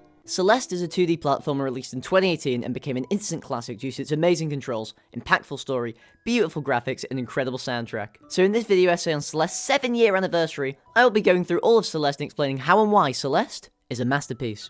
It begins in the prologue, where you're introduced to the player character Madeline, who attempts to climb Celeste Mountain seemingly to get away from the stress of real life. Here we meet Granny, a cold yet kind old lady who lives at the bottom of the mountain. She goes on to be important throughout the game, but for now she just laughs at us. The music here is calming and feels like the calm before the storm. Then you walk across a collapsing bridge, and you're taught one of the main mechanics of the game, dashing. The first chapter takes us to the Forsaken City, as your first stop on the climb up the mountain. The music used in this level is the same you're hearing now, and it's just an incredible start to the game. This area sets up a lot of the key points about Celeste. Opening platform and eases you in with the satisfying movement of this game, and slowly increases in difficulty. You can also optionally collect strawberries, but I'll talk about them later. Anyway, you're then introduced to Theo, a photographer from Seattle, who's looking for adventure, and follows the you only live once, or the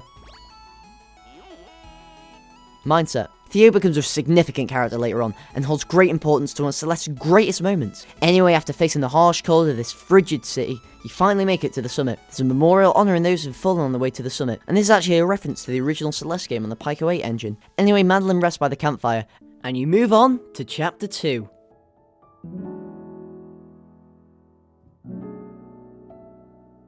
Chapter 2 takes you into the old site, a mysterious set of ruins, and this picks off directly from where chapter 1 left off. Except things are weird. The campsite looks different than it did before, and the text on the monument is weird and scrambling itself. The background is beautiful though and reminiscent of the Northern Lights, and soon you enter into these strange ruins. This gets even more strange as there are these crystal black boxes everywhere, some of them just blocking the way to places or just floating solidly in the middle of everywhere. So after challenging obstacles you end up in a hidden away area with one lone mirror in the middle. Upon walking past it, a strange reflection is cast. Madeline. But purple? But then the mirror cracks and a strange figure comes out and disappears. But because of this, now those black blobs can now be interacted with, and all you have to do is dash through them. You can now unlock a previously blocked off area, and now you can finally confront the strange mirror person. Its name is Madeline, and it's a part of you, and more specifically the bad parts of you like anxiety, depression, and doubt. And then she begins to chase you, and this is the best part of this chapter. Madeline mirrors your exact movement with a few seconds of delay, so each movement must be planned carefully and methodically so you don't get caught. And while it may be obvious, this is such a good example of gameplay mechanics mirroring the story of the game,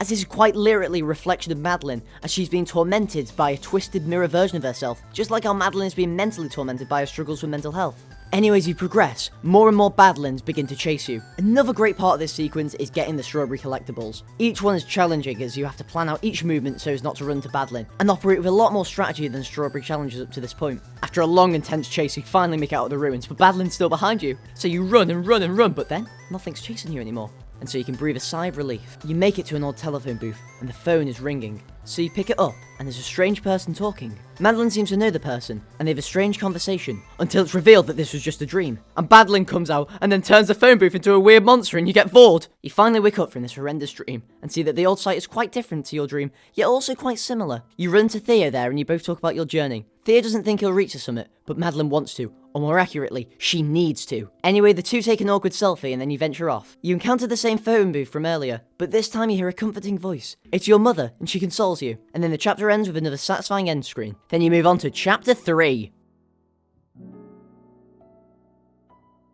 Chapter 3 starts off outside a broken down and desolate bridge to the Celestial Resort, a run-down hotel with weird and harmful red goop everywhere. So, after locating the key, you enter the resort and ring the bell. You meet the concierge, Mr. Oshiro, who appears to be a ghost of some form. Anyway, he relentlessly insists for you to stay at the hotel, even though you decline multiple times and it's in a broken state. But at least you're offered the presidential suite. So you enter and progress through this broken and gooped up resort with Mr. Oshiro, and you find keys and get collectibles. Then you reach the main lobby and Mr. Oshiro becomes really upset, as everywhere is a mess. So out of the kindness of your heart, you risk your life to clean it up. So death after death after death after death, and you finally manage to clean up the first part. Then you find a weird back room with a computer, and this allows you to play the original version of Celeste on Pico 8. Then you encounter Theo, who made it to the resort before you, and is really creeped out by Oshiro, and does the wise thing of getting the fuck out by crawling through the vents. Anyway, 2 more cleans and enough deaths to fill a graveyard later, and you finally cleaned everything, and Mr. Oshiro gives his hotel staff most of the credit. Anyway, you go up the elevator, and hey, it's Theo again. He checks in with you from the vents, and then you head off. You then encounter Mr. Oshiro again, but this time he falls into a downward spiral.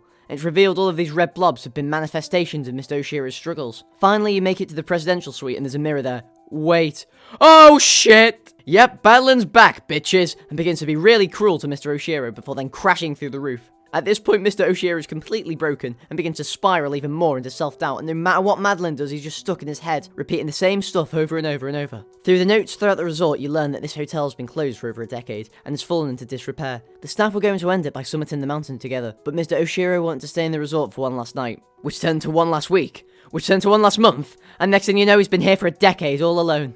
Still trapped in his own denial and not wanting to move on. Anyway, you finally make it out the hotel and onto the roof, and you talk to Madeline, who is still really negative. Then Mr. Oshiro fully transforms into a manifestation of all his negative emotions, and so he begins to chase you. Panicked and scrambled, you dash, jump, and do whatever you can to escape this savage beast, narrowly avoiding his charges at you, or dying to it 50 times. Anyway, you finally push past a massive stretch of difficult platforming and reach the end of your path. Mr. Oshiro breaks this path though, and you both fall. He returns to normal and finally moves on, with the announcement that the hotel's closed for repairs. Then it ends with Madeline walking away, as Mr. Oshiro still hides in the resort. I think Mr. Oshiro represents the struggle to move on and accept the past, as his resort is long shut down. And throughout this chapter, we see a harsh internal struggle inside Mr. Oshiro. Speaking of harsh internal struggles and a need for validation, things are about to get really crazy from here, so I would really appreciate if you could subscribe, as these videos take a lot of time to make and it'd help me out so much. And even if you think you subscribe, just check, because really it helps me out so much and allows me to make way better videos. Anyway, on with the video.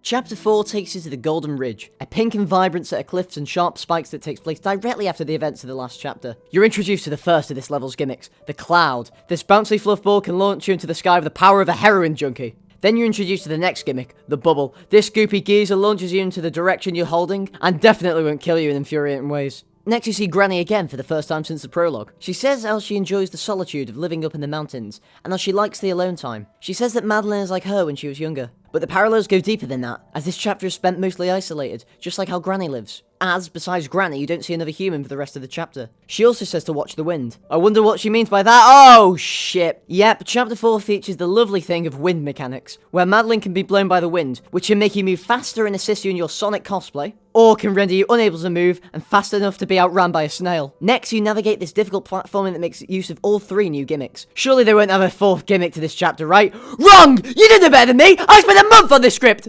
Anyway, the 4th gimmick is this, a block that when you stand on it, it moves, but if it comes in contact with anything, it breaks. You can also control its movements by pressing the arrow keys. Then you go puzzle after tough jump after bubble after cloud after annoying wind jump and dying so many times over and over. The isolation building up as you're alone for basically the whole chapter, and you're now at the final part. A final giant stretch combining every gimmick this chapter can throw at you, on top of a new gimmick, the snowball. I never raged at this game before, but this death got me close. Anyway, finally, after all this heightened emotions, dying over and over again to tough platforming and being completely alone, you run into Theo, who you haven't seen since the last chapter, and he joins you on the gondola. As it goes up, Madeline mentions how she's struggling to breathe, And as you're about to take a selfie, Madeline appears and starts to shake the gondola. This causes Madeline to panic and she starts to have a panic attack. The tension builds up as the tendrils from the sides of the screen move in closer. But then Theo helps you by teaching you his grandfather's breathing technique to imagine keeping a golden feather afloat. And this is another amazing example of the gameplay mirroring the story and Madeline's journey. As the more you keep the feather in the box, the more everything fades away.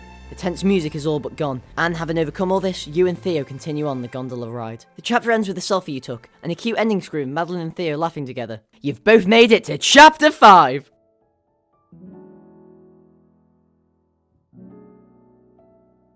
Chapter 5 takes place exactly where Chapter 4 left off. You and Theo have just gotten off the broken gondola, and are both standing outside the mirror temple. Theo runs in ahead, feeling the call for adventure and desire for photos, so you enter after him, and find his phone on the floor near a mirror. But you reassure yourself, it's nothing serious.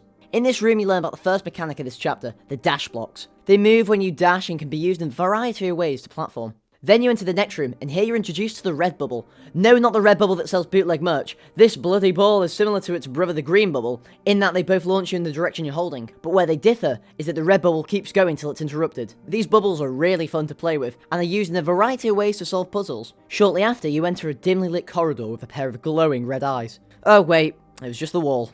Anyway, you encounter Theo, who's stuck inside the mirror. He says he was taking a selfie, and the next thing he knew, he was lying on the ground. Then he says something's coming, and that he needs to run. So you do more puzzles, platforming, and use all of these new mechanics to the best of your ability. The area is really unsettling though, with weird statues everywhere. Everything feels strange until you take a bubble through a large room, until you end up in a chamber with a giant mirror. It sucks you into its vortex, and you're stuck in an abyss. Then you take control of a strange little monster, and you kill Madeline to get out of it. You wake up, and everything's different. Red thorny vines wrap the background, and red tendrils escape the ground. Then you encounter Madeline, who speaks more negatively to you and fills Madeline with doubt, and leaves you scared and sad. Now the monsters from the mirror are here, and there's now another mechanic of this game. It can break blocks and gather objects for you, but also relentlessly chases you and will kill you if you touch it. You wander deeper into the temple, and stumble upon Theo, who's trapped inside a cave. You say you're determined to help him, and it's revealed that everything in this temple is a manifestation of Theo and Madeline's negative emotions. So after a lot more platforming, you make it to Theo, and have to carry him all the way out while being chased by these weird eye creatures. Eventually you make it to the final corridor, and doors slam behind you, and giant shockwaves are blasted at you. You were then eventually confronted by a giant and gruesome eye which you threw Theo at to defeat. Then you're hit with immense satisfaction, as the chapter ends with Madeline carrying Theo away from the mirror temple, and on to Chapter 6.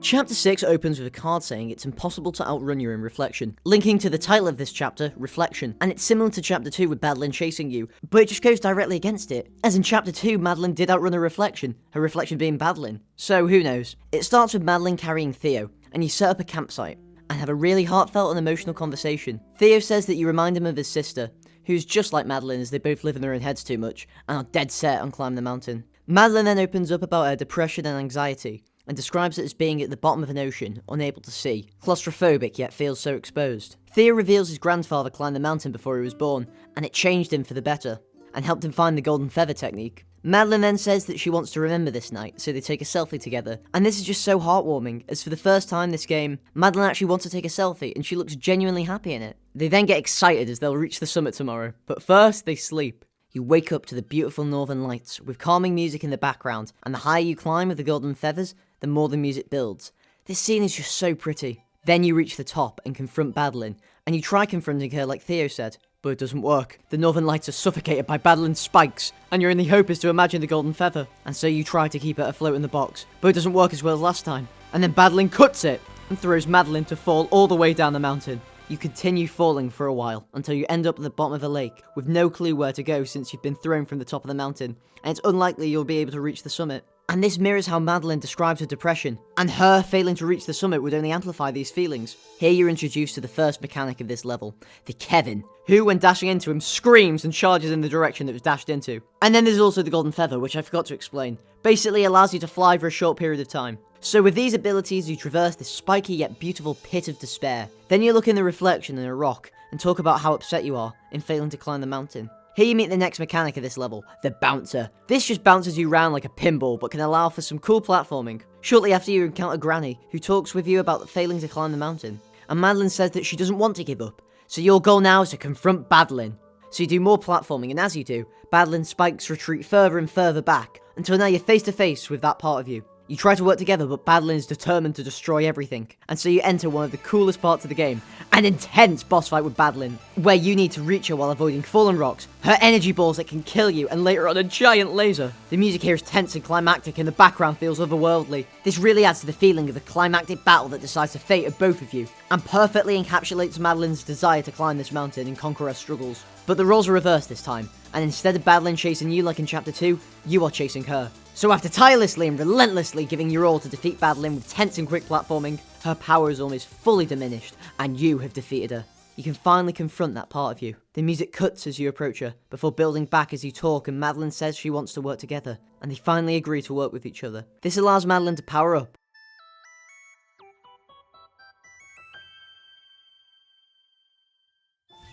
And now she has pink hair and can do 2 dashes at once. The music here is calm and peaceful, with floating cherry blossoms everywhere. For the first time in this game, you and Madeline feel fully determined to climb the mountain. Madeline has a new ability to launch you up into the air, and you make it back to the surface and see Granny. You thank her for the advice, and then Theo runs in. He says he ran down the mountain to help, and he's glad she's okay. Now with friends by her side and able to confront the darkest parts of herself, Madeline is hopeful and determined to climb and reach the summit. And so you set off to reach the summit in Chapter 7.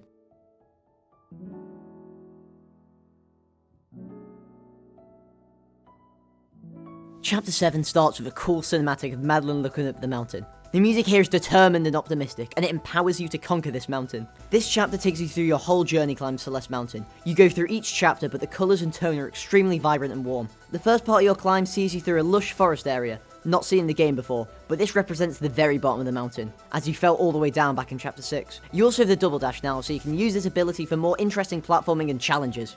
And at the end of each segment, you have Madeline fling you up to the next part, and you talk optimistically saying the mountain stands no chance. You then make it to the Forsaken City, but the background here is more warm and vibrant than it was in Chapter 1, representing how Madeline has overcame the gloominess that there was upon first entering the Forsaken City. However, the platforming is way more difficult than in Chapter 1, as you have the double dash and more advanced and harder uses of the level gimmicks like the traffic blocks. The music is also extremely upbeat and empowering. You can do this. Then after reaching the end of this segment, you have another talk with Madeline, where she says she's waiting for something to go wrong, but Madeline says that she will support her if it does. And then she says that she's actually starting to believe in Madeline, a real change from the rest of the game where Madeline is an antagonist, repeatedly shutting Madeline down. Then you reach the old site, where again you navigate using the dream blocks and more advanced parkour, and the background is bright and vibrant. After a lot of platforming, you and Madeline have another talk, where she finally compliments Madeline. Then you move over to the Celestial Resort. This section is the moving red blobs, but a lot harder. But the challenge doesn't feel nearly as hard or frustrating in the level, because the vibes are just so good. The vibrant colour and empowering music means you could die 1,000 times and still feel you're making progress, and still improving each time. And after navigating this tough platforming, you reach the end for another chat with Madeline. This time they talk about Mr. Oshiro, where Madeline says not to care. They argue on what's right and if he's a good person or not. Eventually Madeline apologises. Then you make it to the Golden Ridge, and again after pushing through more and more platforming, like the wind and the bubbles, you make it to the end and talk with Madeline once more. Madeline says that you can climb this mountain, and for once she believes in you. Then finally you enter the Mirror Temple, and after some not too difficult platforming, you reach the end for your final talk with Madeline before the summit. You can do this. You are both excited and apologise to each other. So with determination flowing through you, only 30 checkpoints separate you and reaching the summit of the mountain you've been so desperate to climb. So you face difficult segments, but they're no match for you as you are ready for anything, and you will reach the summit. You push on and now there's only 20 checkpoints left, then 10, then 5, then 3, then 2, then 1. The music drowns out, anticipation builds, you ascend the mountain, finally approaching the summit, and finally, you did it. You and Madeline admire the view as you soak in what you've just accomplished, and the satisfying ending music plays.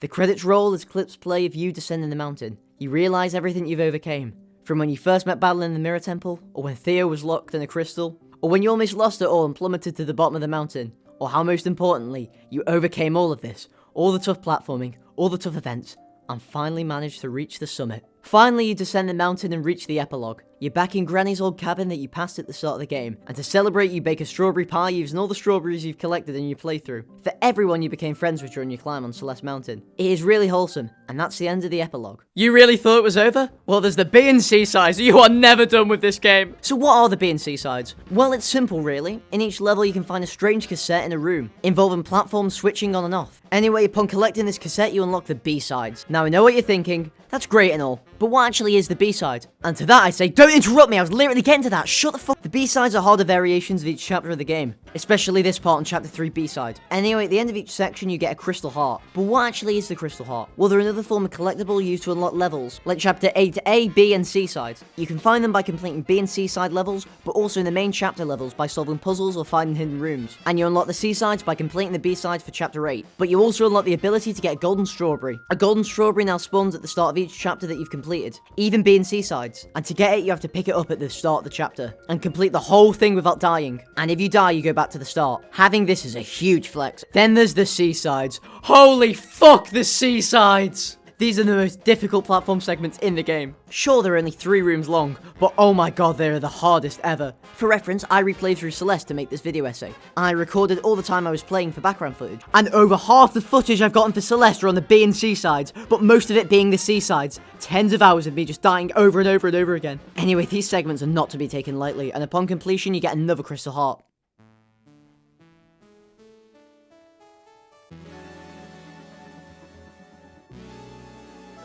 Chapter 8 takes place 1 year after the events of Chapter 7.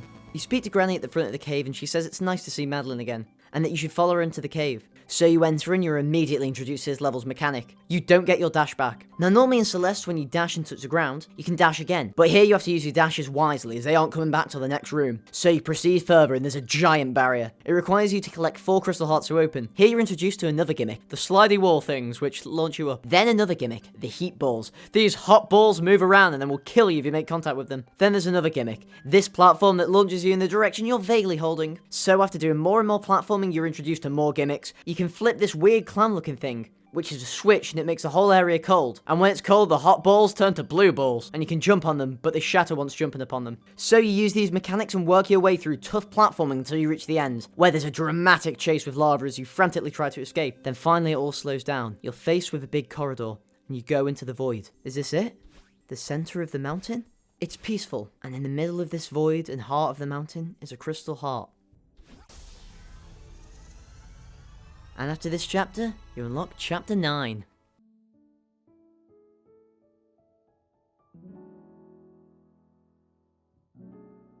Chapter 9 was released as a DLC to Celeste, as well as being the longest and hardest chapter in the game by a long shot. Chapter 9 called Farewell deals with the theme of loss after Granny had died, and so Madeline goes through a lot to finally reach acceptance. However, this DLC is massive, and it's so big and there's so much to go through, that I don't even want to start analysing it in this video because it would just double it in length. So at some point in the future, look out for his Chapter 9 video essay because it will be good.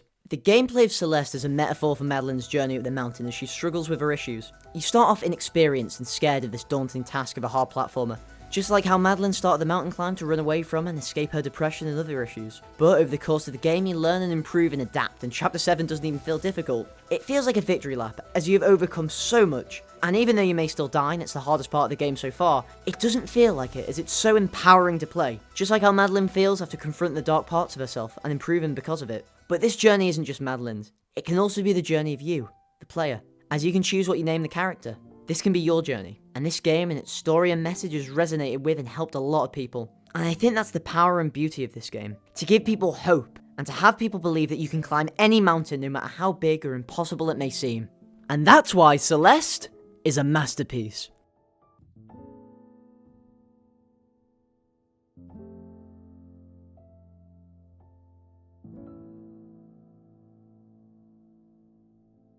In conclusion, Celeste is an amazing game. Its controls and mechanics are amazing to play, and its story is one to really make you feel something.